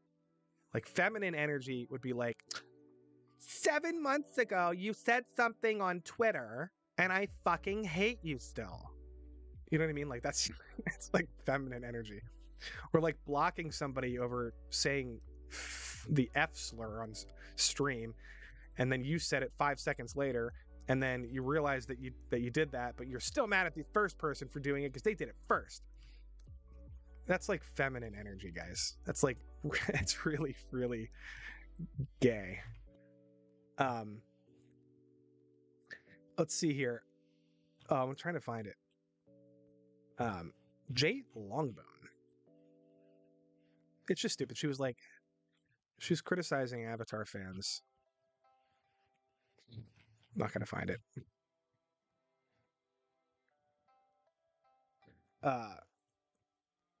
You know what I mean, guys? How about Willem Dafoe winning an Oscar for Dracula? Wouldn't that be fucking awesome? I hope that happens. And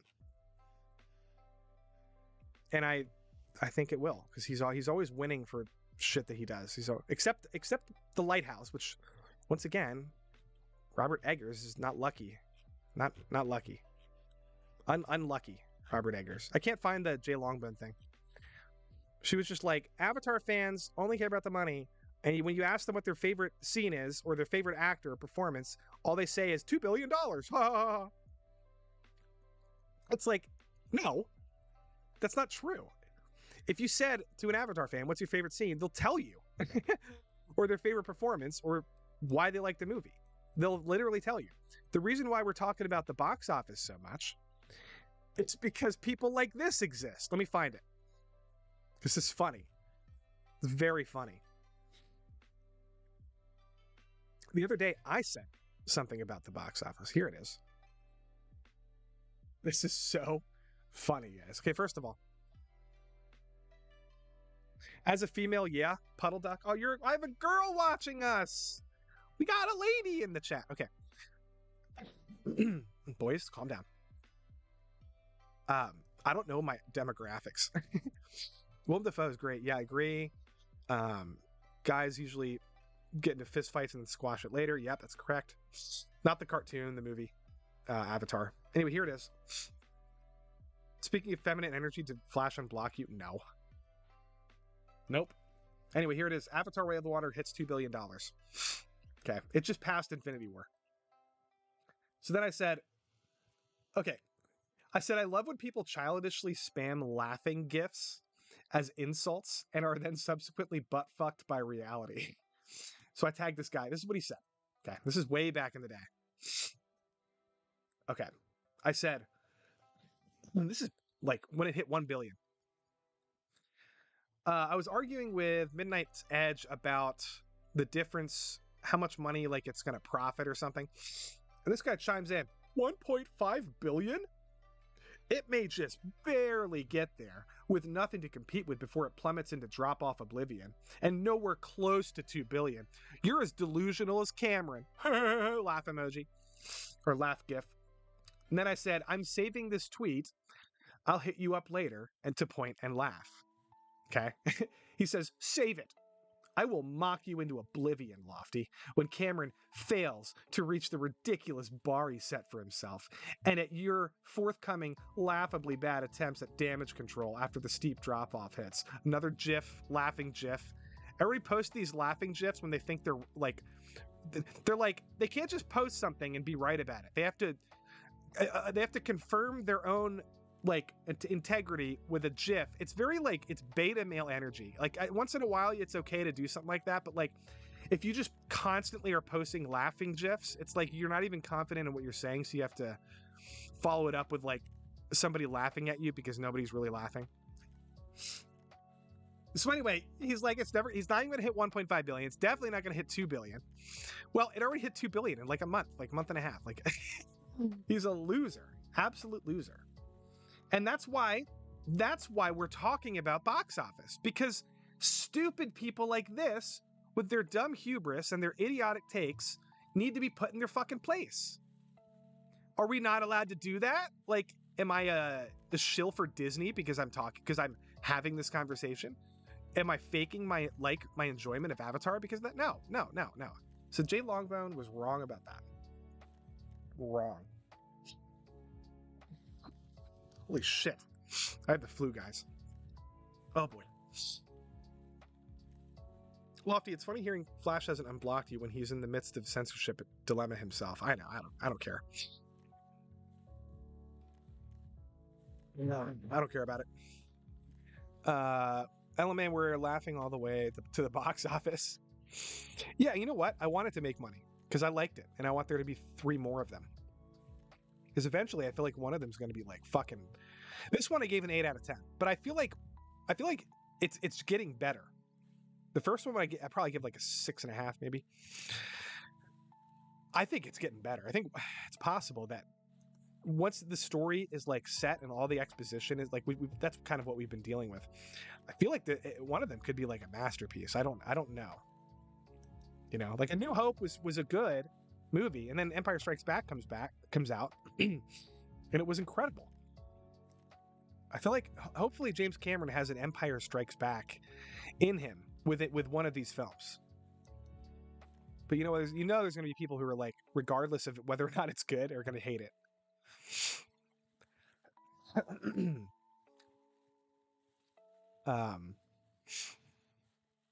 Dating scene is yeah, it does seem wild. Can't wait to see Renfield. Yeah, that looks cool. Nicolas Cage vampire movie. Speaking of, oh man, Yeah, guys. Hereditary. Rate Hereditary from 1 to 10. Well, I don't know if I'm biased. Well, it's not biased. It's just my opinion. But Hereditary is one of my favorite modern horror movies.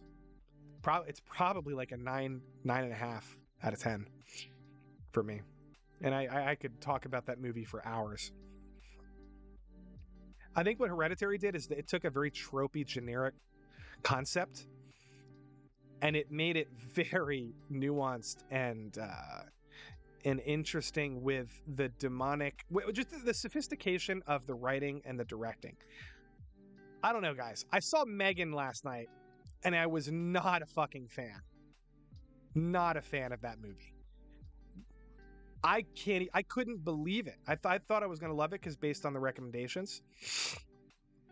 But to me, that is the most cookie cutter, low effort, purely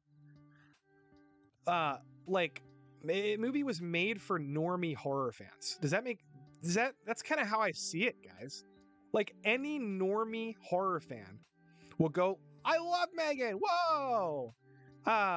Crazy robot.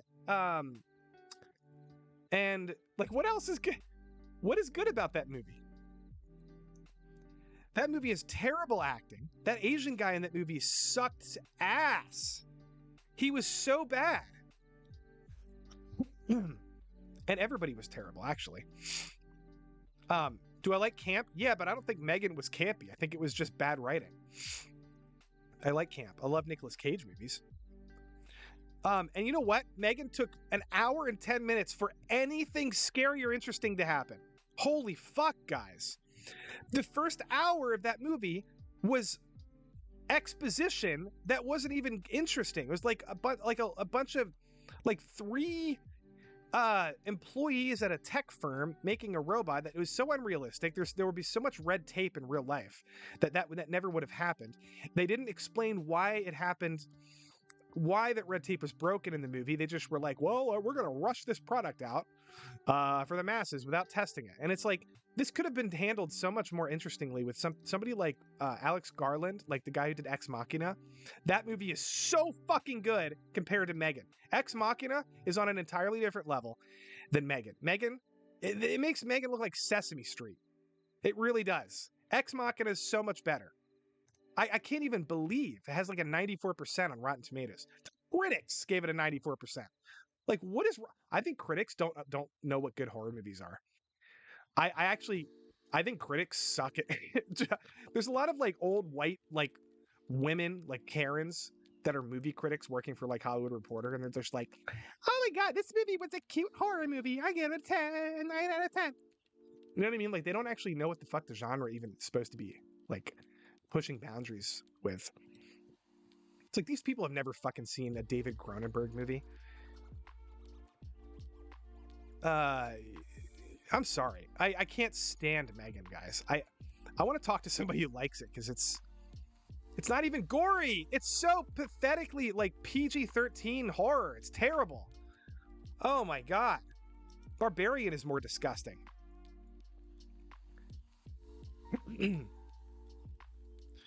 I thought it was better than Black Phone, though. I hate it. Black Phone is so boring. There's almost nothing happens in that entire movie. It's just a kid talking to ghosts. And the ghosts are like not even scary. They're just like, oh, they're not even real. It's like, I don't know. Guys, I don't like normie horror movies. I don't like it. I'm not trying to be a snob, but I don't like the James Wan cinematic universe. I don't like Blumhouse. I can't stand that Blumhouse appeals to normies and they're taking over the fucking genre and they're making $50 million. And then a movie like, I don't know, Lighthouse comes out. It's pushing the boundaries of horror. It's appealing to like nostalgia and, you know, throwback, you know, art house, you know, horror films that are really fucking good. And it's just like, nope. I don't know. It's this conversation. I need to have a panel. I should have a horror panel. Who should I invite on for that? No, Men sucked. Men was boring. I agree. Not every art house horror movie is good. That's true. Men was good for like 30 minutes. Better than Northman, at least? No.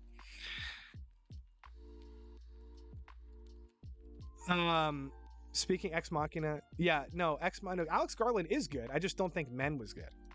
I think Devs is really good. It's a good TV show.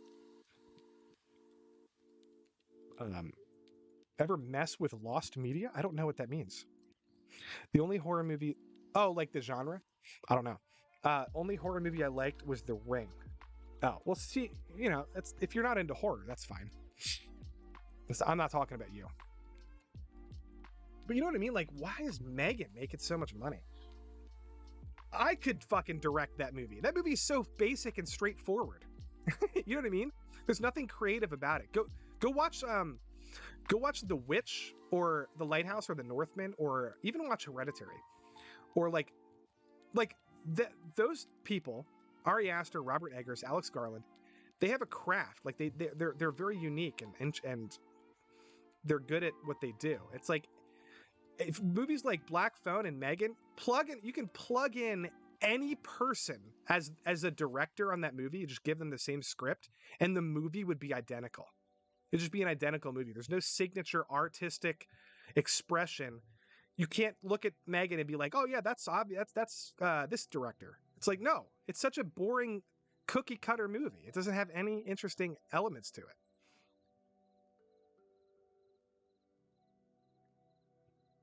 Like Tarantino is not cookie cutter. You know what a Tarantino movie is. You just, if somebody showed you Pulp, if you've seen all Tarantino movies except Inglourious Bastards, and someone was like, hey, watch this, and you were like, who directed it? And they were just like, oh, you'll know when you see it. And they put it in the DVD, and then they hit play. Within 10 minutes, you'd be like, is this a Tarantino movie?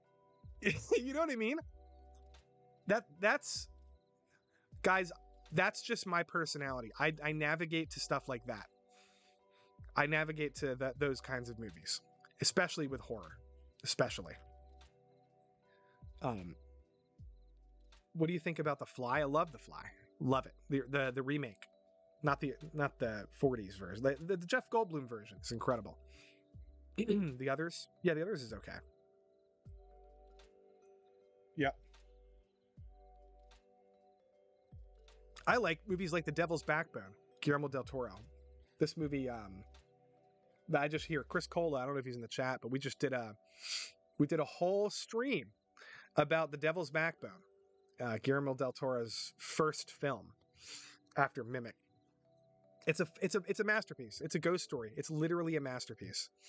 It's a flawless movie. It's such a perfect analogy for war, and it uses the ghost genre to like talk about other things, but the ghosts they're not imaginary ghosts. They're fucking real in the movie, and you know what I mean? I don't like when horror movies have fake monsters that aren't actually real, and they're just trying to like tell some sort of analogy or like allegory. I like when horror movies have an actual fucking monster that's scary and actually there's like stakes in the movie, but then they can also tell an allegory at the same time. Like you don't have to do one or the other, you know. Darkman I saw when I was like 12. I can't remember anything. I don't remember anything about it. All versions of I Am Legend are good. I would say all versions of I Am Legend. I don't know about that. I don't like the Will Smith one. I don't think it's good. I think parts of it are good. I like when he's yelling at Fred, the mannequin. That's funny. It has nothing to do with the book. The book has nothing to do with the story, really. The book is so much better. It's about vampires. It's about actual fucking vampires. And then the movie comes out, and it's a Will Smith action movie with creepy zombie creatures that you don't even really know what they are. And then at the end of it, fucking terrible ending. The book's ending is brutal, fucking terrible. I mean, the book's ending is terrifying. Anyway, Pan's Labyrinth, fantastic movie. Fantastic. But like, anyway, back to the Oscars conversation, guys. Like, you know, I don't think it's racist to not have a black person nominated for an award. It's like, it's kind of sad, actually. No, I'm not gonna go there. I'm not gonna go there. But like, you know, when movies like Pearl aren't even nominated, or the Northman, it's like, what makes you think the Woman King is better than the Northman? It's not. It's fucking not. So if the Northman's not even nominated, good. These people crying about their own movies. Spike Lee did this, by the way. Oh, let me find that fucking stupid clip of Spike Lee. Let me find this. Oh, Pippa's streaming. Pipkin Pippa. Should we go crash her stream? No, I don't even know how to do that. Don't do that. Don't leave me. Don't leave me, please. Oh my god. Spike Lee, Oscar, Green Book. This is, guys, maybe you didn't see this. This is kind of wild. This is kind of wild. Ready? Hold on a second. Hold on. Guys, my flu is just killing me. Racist pixels. I'm not racist. I have a black friend. Gotcha. I'm kidding. I do. My best friend is actually black. Half black. Oh, man. Here's the... holy shit. I gotta blow my nose. Well, let's watch this clip. So here's the problem, guys. Spike Lee was nominated for BlacKkKlansman, which sucked. And then he won Best Adapted Screenplay. Didn't win Best Picture. Best Picture went to Green Book, which is a Viggo Mortensen, Mahershala Ali movie, which is about like a white man and a black man. They become friends. It deals with race. But for some reason, because it's about friendship between white people and black people, Spike Lee has a problem with it because there wasn't enough white criticizing the white race on screen. It was too wholesome. It was way too wholesome for Spike Lee. So he had this to say. Actually, let's fucking... Uh-oh. Let me see if this plays... first, I'm going to see if this plays the reaction. Hold on. I got to turn the volume up.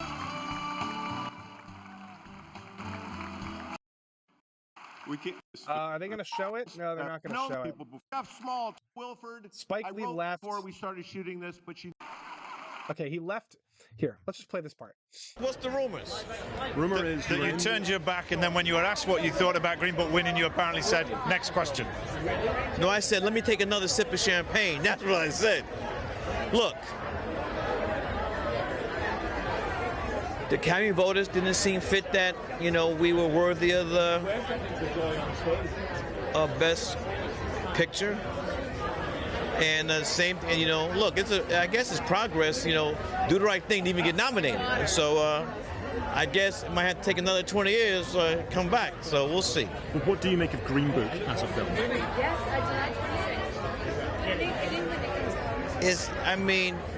It seems very similar to Driverless Daisy. Thank you so much. They just changed the driving positions. That was the same year as Do the Right Thing, wasn't it? Yes, it was. Do the Right Thing did not get nominated for Best Picture. Daniello got nominated for Best Supporting Actor and had Best Screenplay. Green Book that offends you. This is what I'm trying to get to. Offend? Are you British? Yeah. Are you British? I am. Let me give you a British answer. It wasn't my cup of tea. Okay, you dumbass. Now, that is such a childish response to another movie that, these are your peers, right? Viggo Mortensen, Mahershala Ali, right? Who's going to be the new Blade, right? He's a big time. He was in True Detective. He was in shit. What the fuck is that movie called? Luke Cage. He was the villain in Luke Cage. Like, that's a fellow black, artist in the industry. And you're going to shit on his movie. Why? Because it shows... Well, first of all, it's because his movie... Spike Lee is a narcissist. His movie didn't win. That's why. His movie didn't win. So he's butthurt about it.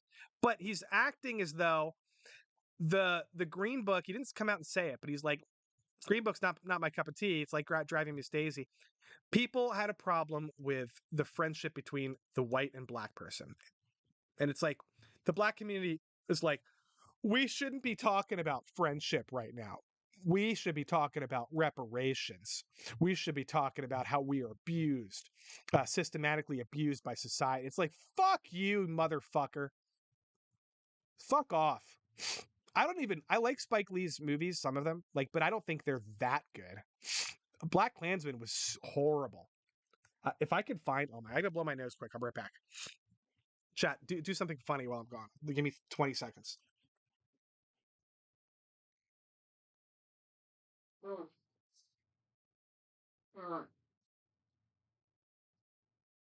Okay, I'm back. Anyway, what was I saying? Fuck was I saying? Oh, bye, Puma. Bye, buddy. Oh, I was gonna try to. Oh, if I can find this, this will be a miracle, because it's the funniest part of Black Klansman. Bedroom scene. Oh my god, I gotta do a video about this. Oh, please let me find it. Please be on the internet. Please be on YouTube. Please. Please. Oh, sometimes it's really hard to find things you're looking for. Damn it. I can't find it, guys. It's not going to be on here. But okay, I'll do my best to describe it. Black Klansman. It's about a bunch of Nazis that try to kill black people. Like neo-Nazis, like whatever. During Jim Crow. Listen to this. Okay? I'm going to act it out. Okay? I'm acting it out. Ready? Two Nazis, two fucking skinheads laying in a bed. I don't even know if I might get banned if I say this. Holy shit. I gotta be careful. Two neo-Nazis laying in a bed. Husband and wife. And they're like, oh, we finally, the girl's like, we finally did it. We finally killed, I don't even know if I can fucking say this shit.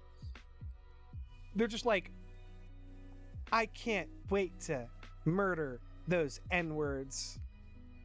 And he's like, I've always wanted to do... Guys, I can't even do the fucking scene justice. It is so over the top, unrealistic. Nobody has these conversations in bed when they're cuddling.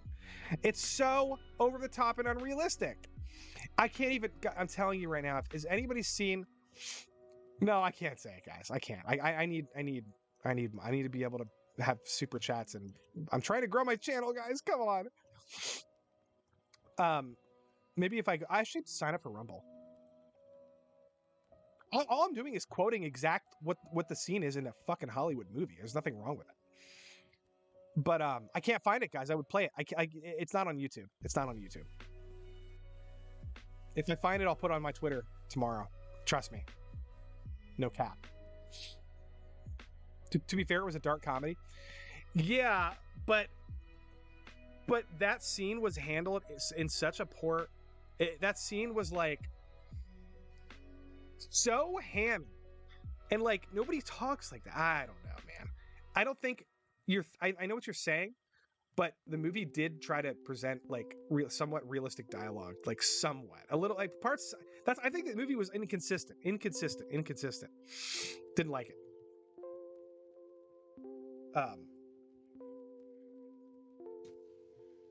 Anyway, guys, I'm not gonna get banned. Nope. I already have enough people who hate me, and they're gonna be like, oh, clip it. They hate me. That's why I do VTuber shit. I'm just like, I can't. Too many people hate me. I'm afraid of. I've had death threats. I've had actual death threats in my DMs, very serious ones. From people, I can't even. I'm not gonna talk about that shit. I'm not gonna get into it. I'm not gonna get into it. Oh, my nose. I've had the flu for 5 days. Now it's just nose and like sinuses. making me cough and sneeze. Well, I'm just kind of hanging out now. I mean, I feel bad. I'm not. I always fucking hate streaming. I love streaming, but I hate it because I always feel like I'm like, oh, I'm dropping a viewer. I used to have 30, now I only have 22. It's just like, well, what do I have to say to keep people interested? And it's like, you know what? That's not how streams should function. Like, people just come and go whenever they want to, right? That's how I don't want to be a fake person. I don't even know what I was saying. I've been drinking whiskey. How about you guys? But here's the Oscar thing. Okay. I do have something else to say about this. Let me say this. Where's this at? Okay, music score. Okay. If you do gotta go, guys, keep this in mind. I'm probably gonna have. I'm lining up. I say this all the time, but I'm still. It's a process because some of these people are big. Like Drunk 3PO is gonna come on my stream. I'm trying to do guests. I might do 2 streams a week going forward because I like doing this stuff where we just chat and hang out. But I want to do guests. I want to have a guest a week, like just a fun guest. So I have Camelot. I think we're doing Camelot next week. I was supposed to do him today, but I'm sick and I didn't feel like it. So we got Camelot. I'm talking to Melanie Mack. She wants to come on and hang out. Talk about E3. I'm talking to Drunk 3PO. He's got a book coming out. I'm going to talk to him about that. I'm going to see if Umbrella Guy wants to come on. I was going to hit him up. Anna. I'm reaching out to Crypt Daddy. The problem with that is he got banned on Twitter, and I was just like, fuck, how am I going to reach out to him? Because he said he'll come on my stream, and I was like, oh, cool. And then he got banned. I was like, well, what the fuck do I do? I think he's back.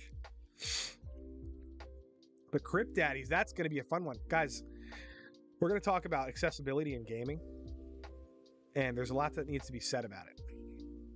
Not just accessibility, but like virtue signaling about disabled like gamers and stuff. But you know what I mean? Like, I'm trying to get on. I want my stream to be a combination of, hey, I'm hanging out with chat. We're talking about stuff. We're geeking out over stuff. We're being nerds. You know, I want you guys to feel like you could just have this on in the background, just kind of white noise, like listening to like a friend chat about nerd stuff, whatever. I don't know.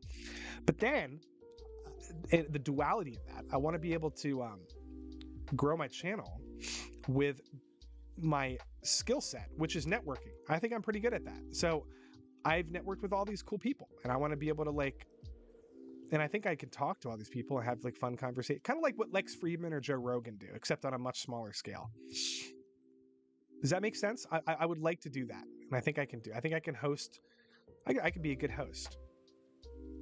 I think, and so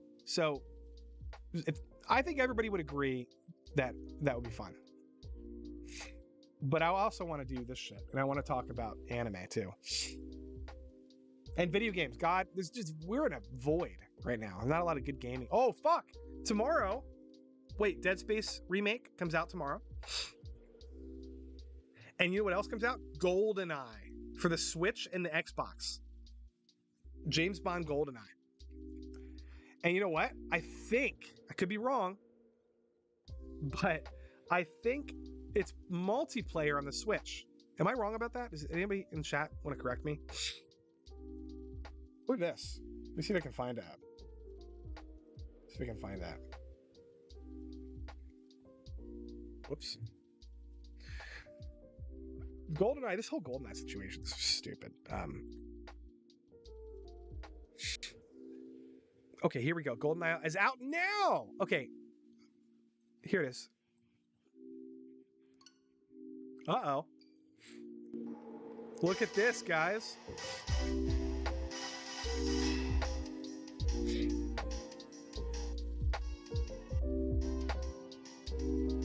This is on the Switch. You can play it now.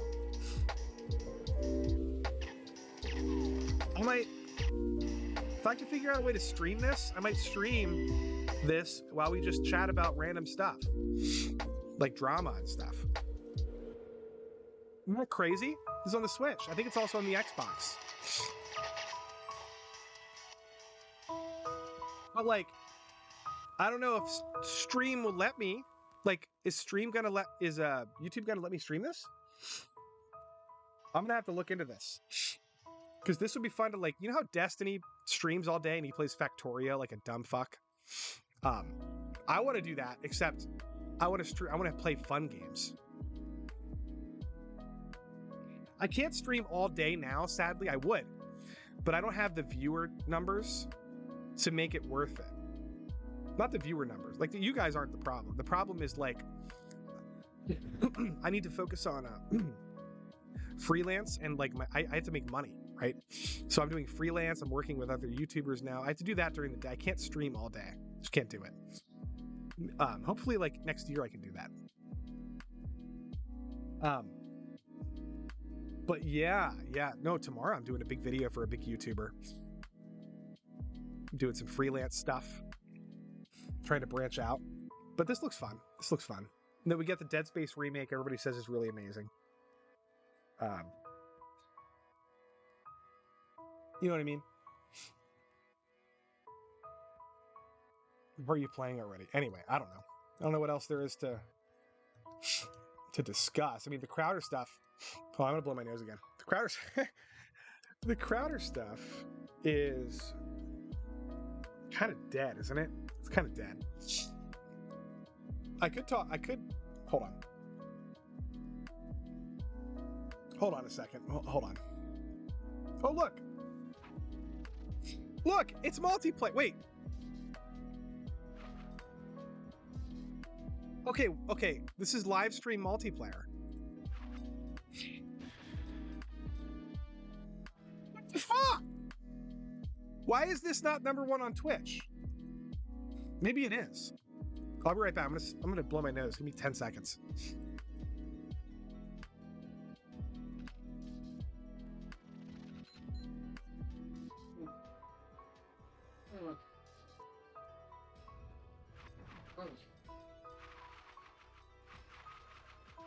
Oh my god. My nose. Oh, don't get the flu. Holy shit. Oh my god, guys. What was I saying? Yeah, so here's my Crowder.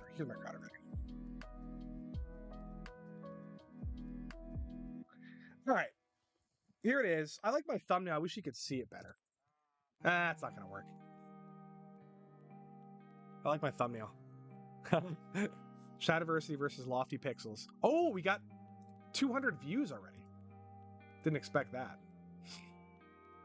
Let's see what the comments say.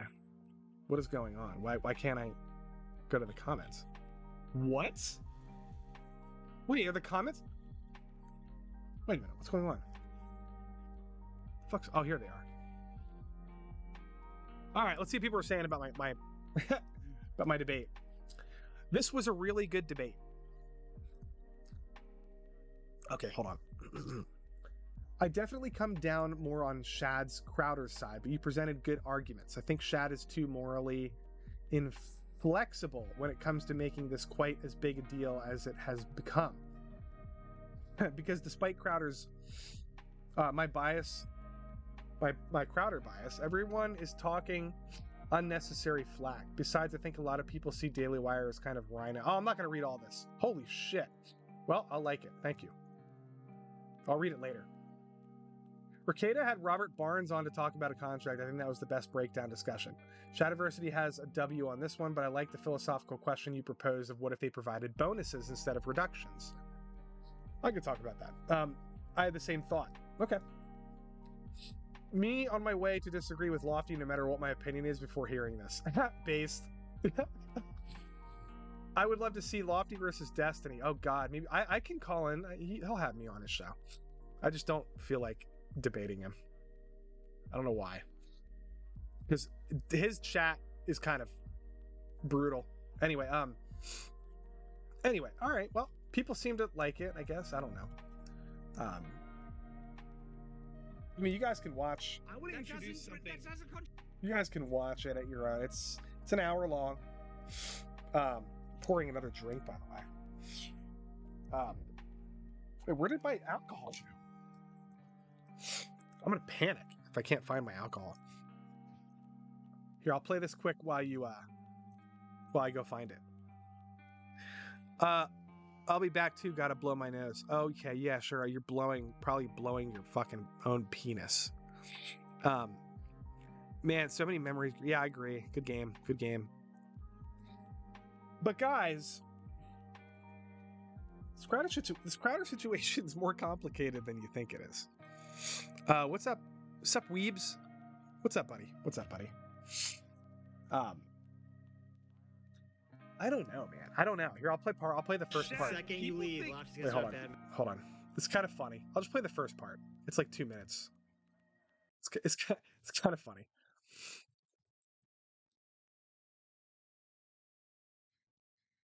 Shad, people think like I hate you or you hate me or something. I feel like we're both just passionate about. I agree. What we're talking about. I don't hate you at all. Like neither do I. I found that conversation a heck of a lot of fun. We should look. Lofty has kind of crashed the party here. It seems like. No. Sean gave me an invite. Yeah, but we didn't give. Look, Sean doesn't have. You did, Adam. Sean does not have permission to give invites out to our show. Okay. I didn't know that. So Lofty is. Look, I just want this to be known because I don't want Shad to think I'm very cautious about bringing people in. I didn't bring in Lofty to sabotage you, Shad. Okay, interesting. That's just bullshit. That's completely. What do you mean? Hang on. What's bullcrap? What specifically is bullcrap? Well, you have a tendency to like react hugely to things that are nowhere near as extreme. Tone it down. Reel it in, mate. This apocalyptic as though it is apocalyptic. The apocalypse is coming, Lofty. If you accept this, the world is gonna freaking end. I'm sorry, zombies are not gonna kill you if you sign a contract. Yes, they are. Are you crazy? I see zombies outside my freaking door. I live in Australia. Well, maybe John Bernthal. Dangerous animals all the time, Lofty, and then putting his contract just on top of the ground. I have to deal with the apocalypse is upon us. Okay, before we get into the debate, is it quiet? I thought I tried to. It's as loud as it goes. It's weird. So Shad was just screaming. Now, it's funny. I thought I was laughing so hard. I triggered him, guys. You know how I triggered him? Because he accused me. Let's go back and listen to this. Hang on. What's wait? First of all, bullcrap. What specific? I don't know where that is in the debate. It is bullcrap. But he asked me. I said something was bullcrap. I was talking about something he said about the contract. Then he said this. Well, you have a tendency to like react hugely to things that are nowhere near as extreme. Tone it down. He said I have a tendency to react to like overreact to things that are not that extreme. Okay, that's what he told. He accused me of doing that. All I said was that it was bullshit. That's not an overreaction. Then earlier in the stream, he called the contract apocalyptic. So I called him out on it because I was like, well, you're doing what you just accused me of doing. Like you're the one who's exaggerating to the extreme, like 10th degree, how this is like gonna blow up the planet Earth because of how bad the contract is. You called this apocalyptic as though it is apocalyptic. You sign a contract. The apocalypse is coming, Lofty. And then he just got. It's so funny, guys. I think he's a funny person. He's a funny person. But I'm sorry. I there's a lot to break down in this debate. But and then before this is 2 hours of him debating actual Justice Warrior. And I stuck on this stream. Oh my God. Drinking some whiskey still. Getting a little drunk. I snuck on. Yeah, Shad's funny. I think he's wrong, but he's funny. Well, I think he's wrong about this. Well, not wrong, but like it's too complicated. But I snuck on this stream, Adam and Sitch, never been invited, ever. and actual Justice Warrior left. And I was like, hey, tell Sitch to invite me. And he was like, nah, I'll just send you an invite. I don't know how he got an invite to send, but he sent it to me. So I clicked on it and it brought me into their Zoom chat. And I just started talking. And then Adam's like, what the fuck? How'd you get in here? I was like, well, Sean gave me a link. He's like, wait a minute, Sean, that's rude. It was so funny. Oh God. But like reread it because I don't even know, guys. You know what I mean? It's just funny. But look, I don't want this to break apart people's. I don't want people to be like, here's what I am worried about. Like, I'm worried about. I already lost about 100 followers because of this. People who probably didn't even watch the debate. They're just like, oh, he supports Daily Wire? What a simp. This unfollowed me. I don't care. I don't really want those people following me. But look, I don't support either of them. I don't financially support either of them. I support both of them with freedom of speech and with what and I agree with them on a lot of stuff. I just think in this case, it was unnecessary for any of this to go public. And because it did, now you have half the fucking movement split in half. And it's like, if I share like a Ben Shapiro or like a Jordan Peterson video now or something, people are yelling at me going, oh, Lofty, Jordan Peterson's a shill for Daily Wire. He's bought out and they control his speech. And it's like, are we really is that what we're talking about? Like, is that going to happen now forever? Every time I share anything by Jordan Peterson, I'm going to get called a Daily Wire simp. Like, is that really the future of like discourse on Twitter? I hope not. I hope fucking not. That's so pathetic. That's why I hate what Crowder did. I can't stand it. It's not necessary for any of this shit to even like go public. But I'm just interested in results that the companies provide. Okay. Shad seems to have been playing up the rage part. Well, he always does that. And I get shit when I do that. People yell at me like, call me emotional, say that I'm interrupting people, all kinds of shit. It's like, then this narrative gets fed and then it becomes a meme, like Lofty interrupts people. But all I'm doing is like kind of the same thing Shad's doing, and it's just part of having like a fun debate conversation. Like, I don't care that he interrupts me in this debate. It's just back and forth. It's like whoever. It's a skill. It's like reading people. It's like, if you can tell that person's going to make a stupid, like a pointless argument, you can bypass their argument by acknowledging their argument and then interrupting them and saying, okay, I get what you're saying, but here's this whole thing. I don't know. Some people suck at like debates and like they don't understand how debates work. But yeah. I don't know. Like, but no, somehow Shad gets away with it. They're like, oh yeah, Shad's based. And then I do the same thing. They're like, Lofty's a beta male. He interrupts people and he shouts all the time. Okay, your bias is showing. Hello. You know what I mean? It's just annoying. It's like, I don't know. Well, blow my nose.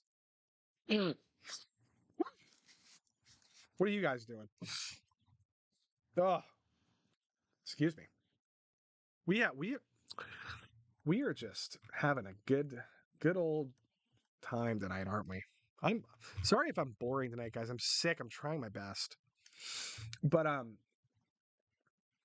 yeah, maybe I want to have on people to talk about Last of Us. Monday probably. Maybe I'll stream tomorrow night, have some people on. I don't know. Fuck. No, Saturday. Not tomorrow night's Friday Night Tights. I don't like streaming when they do. Try to get on there. You guys should spam invite Lofty in their in their chat. No, I just want to go. I've never been on there. I just would like to go on. That's all.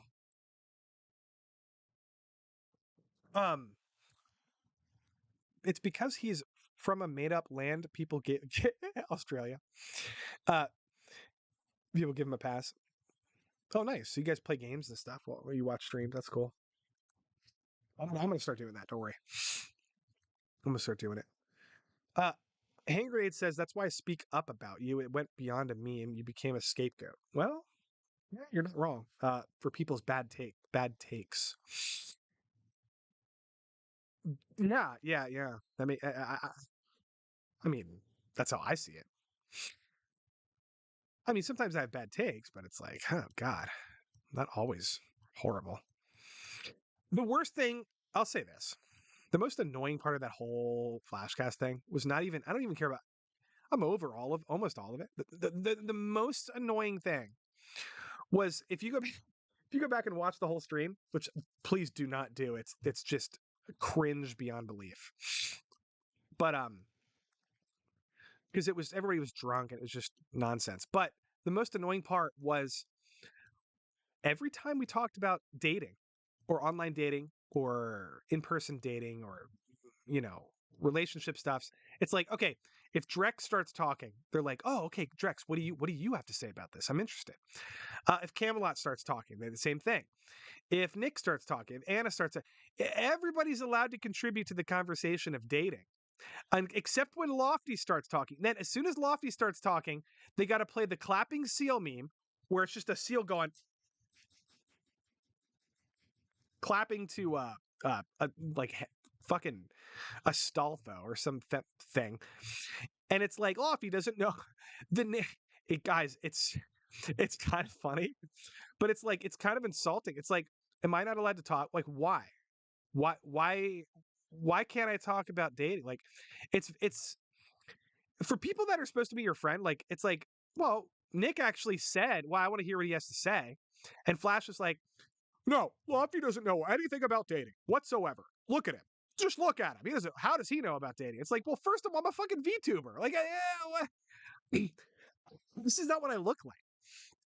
Second of all, oh my God, it's just like, it's annoying. It's like it's the definition of bullying. Like it really is. I don't talk about it like that publicly a lot because it's like I don't care. I'm not trying to be like, oh, I'm a victim. But like it literally that's what it is. It's like they don't. It's like they interact. It's like, oh, Lofty, what a loser. Every time I talk. So of course, eventually I'm gonna get upset and like call somebody a F slur. Like, I tolerate that shit for like a year straight on that stream, and then I have one drunk night where it's so obvious to me that it's a big nothing burger, and then like some people still don't understand what the fuck the problem is. Like, isn't that annoying? Like, it's a little annoying. Yeah, no respect. It's like, I've been on your stream for a year, dude. Like, can you let me talk about online dating? I actually have experience with it. Like, I know you want to pretend like I don't have experience with it because it's funny, because the clapping seal meme, because it's like childish humor. Like, I get it. I get the childish humor part of it. But like, can you do that like once? Not like 10 times throughout the whole stream? Like, one time is funny. Good Lord. And I usually, thank you. I don't fucking know, guys. I don't know. I feel like everybody knows what I'm saying because I got a lot of positive feedback. So, and Flash got a lot of negative feedback for it, but I think he's coping and he's just acting like it was like somehow like I don't even know. It just like smells of copium, And I would talk to the guy if he would let me.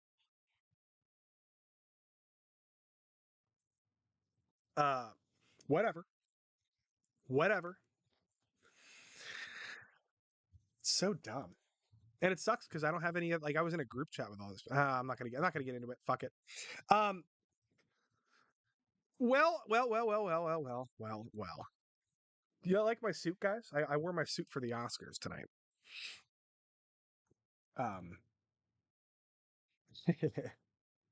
Oh man, it stops being fun and games when you do it back and people freak out. Yeah, it's like yeah. And you know what? So people are like, I've read comments like this. I'll talk about this.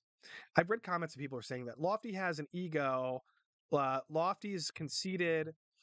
Lofty always thinks he's right. And it's like, okay, if I'm playing now, generally speaking, I am playing a character. Like I'm willing to put up with like the quote unquote bullying, like bullying Lofty. Oh, Lofty's a joke. Lofty's funny. I get it. It's kind of funny. But if I'm accepting of that kind of responsibility, I'm not just going to be a fucking beta male and like bend my asshole over so you can fuck me in the ass. Like I'm going to have a little bit of an ego and I'm going to push back and call you out and like, bully you back. Like you if somebody's being rude to you or like, you got to stick up for yourself. Like I don't like people who are like pacifists. They're just like, "Oh, okay. Oh, maybe you're right. Maybe you're right. Maybe I don't know anything about dating. Maybe I've never dated a girl in my life. Okay." It's like walking on eggshells, being a pussy about like your own personality. It's like, no, fuck that shit. Fuck it. If you can dish it, you can take it. How about that? So people don't understand the meta of like what I'm trying to do. And they don't, well, I don't expect everybody to because it's very there's hundreds of hours of like my shit on streams and not everybody watches all of it. Lofty, you're the heel. I know. Even Anna, who is tiny, is crazy. I like Anna. All of you internet personalities have ego. Look, half the time the ego is I just try to describe it. Maybe this will describe it better. If you don't if you don't have somewhat of a backbone or a little bit of an aggressive presence, people are going to think you're a pussy. It's just that's just how and after a while they're going to not take what you have to say seriously. And they're not going to respect you for it. So it's like I don't know. This is what I've noticed in real life too. Like I used to go out of my way to like help people and like be, bend over backwards for people and then they like fuck you over and it's just like, you know what? Fuck that. I'm going to be friends with you. But if you're a dick, I'm going to expose you for being a dick and you're going to look like a dumbass in front of your peers. Because I'm not going to you know what I mean? I'm not going to just like, oh, okay, I'll let you I'll let you treat me like a dumbass. I'll just let you do it because I love it. I love being fucked. You know what I mean? Like that's stupid. Why would anybody do that? You don't have to play the heel. Well, no. A lot, guys, yeah, a lot of it is comedy. A lot of it is intentional. You know. Um and it's I feel like everybody knows that. But there's a limit to like, you can't just like pour shit like a bucket of shit on like the jester's head and then like the jester's supposed to like swallow it. Like you know what I mean? Like the jester is playing a character, but you should also respect him because he's kind of providing a little bit of a just entertainment, but like, nuance to like the dynamic, All of you oh, I don't fucking know what's happening, guys. Yeah, puddle dick. I don't even know, I guess. Um anyway, so I don't know what else to talk about. I was supposed to talk about what's this? Pearl. I liked it. Oh, I talked about Mia Goth. I talked about the racism in the academy. Or not a lack of racism. Talked about that. I talked about that. Okay. Yeah, we're gonna do a Last of Us stream. I skipped a week because I was sick. I skipped a whole week. Um, but CNN. Okay, yeah. There's nothing really else to talk about. I don't know. What do you guys want to talk about? I'm probably just gonna log off soon. Come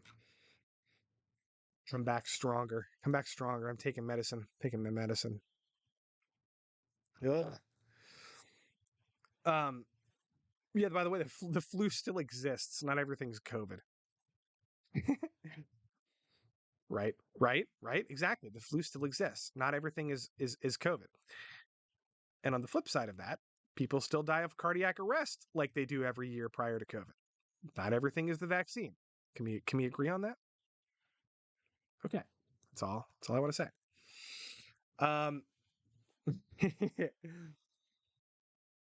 Oh man. Anyway, guys, thanks for joining. Probably gonna get off here, go eat some pizza. I'll get order. I have pizza to make. Did I buy Forspoken? No, fuck that. But yeah, follow me on Twitter. Thanks, Coconut. Flash, did you? Oh, thanks, Basement Troll. I know I've roasted Basement Troll a few times on Twitter, but he doesn't. Well, he's still hanging out. I appreciate it. Yeah, thanks, Basement Troll. Yeah, it was just, that's the other thing. It was just like drunk people talking, like the whole flash. Like, why is this such a big deal? Why are people being blocked over it? Like, what is going on? Oh, by the way, everybody knows. Everybody knows it's dumb. Apparently, except one person. I've had a lot of confirmation from people in the community that agree with me, and that's all I'm going to say. Yeah. All right. Well, I might get Dead Space. I might get GoldenEye. Maybe we'll do maybe Saturday night I'll do a gaming stream. Where I do like a traditional VTuber thing where it's like all the VTubers like they'll be over here in the corner and like they'll be playing a game, just reacting to the game. Maybe I should do that. I don't know. Can you give dates again for the other streams with Cam? Okay, so Thursday, I'm trying to do Thursdays, guys, to be consistent with the guest appearances if I can. So next Thursday, I'm going to try to have Camelot on. I also have Charles Bastard lined up, who is a online meme personality. He wants to come on. I might do a Sunday for him because he's not free any other day. So possibly this Sunday. But like I said, Melanie Mac, Drunk 3PO, all of my schedules will be put up ahead of time for whenever I like. Don't worry, but like if you follow me on Twitter, don't worry about it. I'll do a thing on YouTube also for that. But when I have Drunk 3PO or Melanie Mac, if you guys want to watch it live, you can ask them questions. That might be fun. Trying to get a lot of concurrent live viewers. That's like my goal at the moment. Like as many as I can. Trying to have fun, be entertaining. Do I play Fire Emblem? No. Too many games to play, guys. I like Fire Emblem though. See ya, hand grenades. Dude, we know what you look like already. Stop VTubing. I get that a lot. I get that a lot. Not everybody knows, but you know what? That's not even why I'm VTubing. It's just like I don't feel like. Sometimes when I'm drunk and I'm like drinking, or I'm just like tired, like I'll like put my feet up on my desk and I'm just like relaxed. I don't want to have to show the camera my feet. You know what I mean? Like I don't want to be on camera. I don't know why. I think people are uptight when they're on camera, and I don't want to be that kind of person. I want to be who I am. I don't know. Maybe I'm self-conscious. But I'll be at Matsuri again. If you want to know what I look like, come to Anime Matsuri. You can hang out, buy you a drink, and then I'll give you a little smooch on the cheek. Fire Emblem is fun. Do I want to play a game? No, I don't. No, I don't think I can right now. I'm so sick. I'm barely struggling to like finish the stream.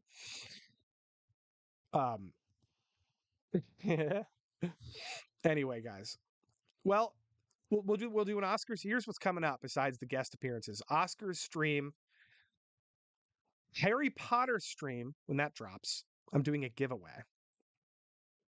And then other topics. Last of Us, Mark the Cyborg might come on for that. And a couple other, we'll just have fun. Anyway. Yeah. Thanks for hanging out, guys. Thanks for hanging out. I appreciate it. Go watch The Northman if you haven't. Other than that, the only thing I'll recommend from like these Academy Awards was highly recommend Banshees of Inisherin.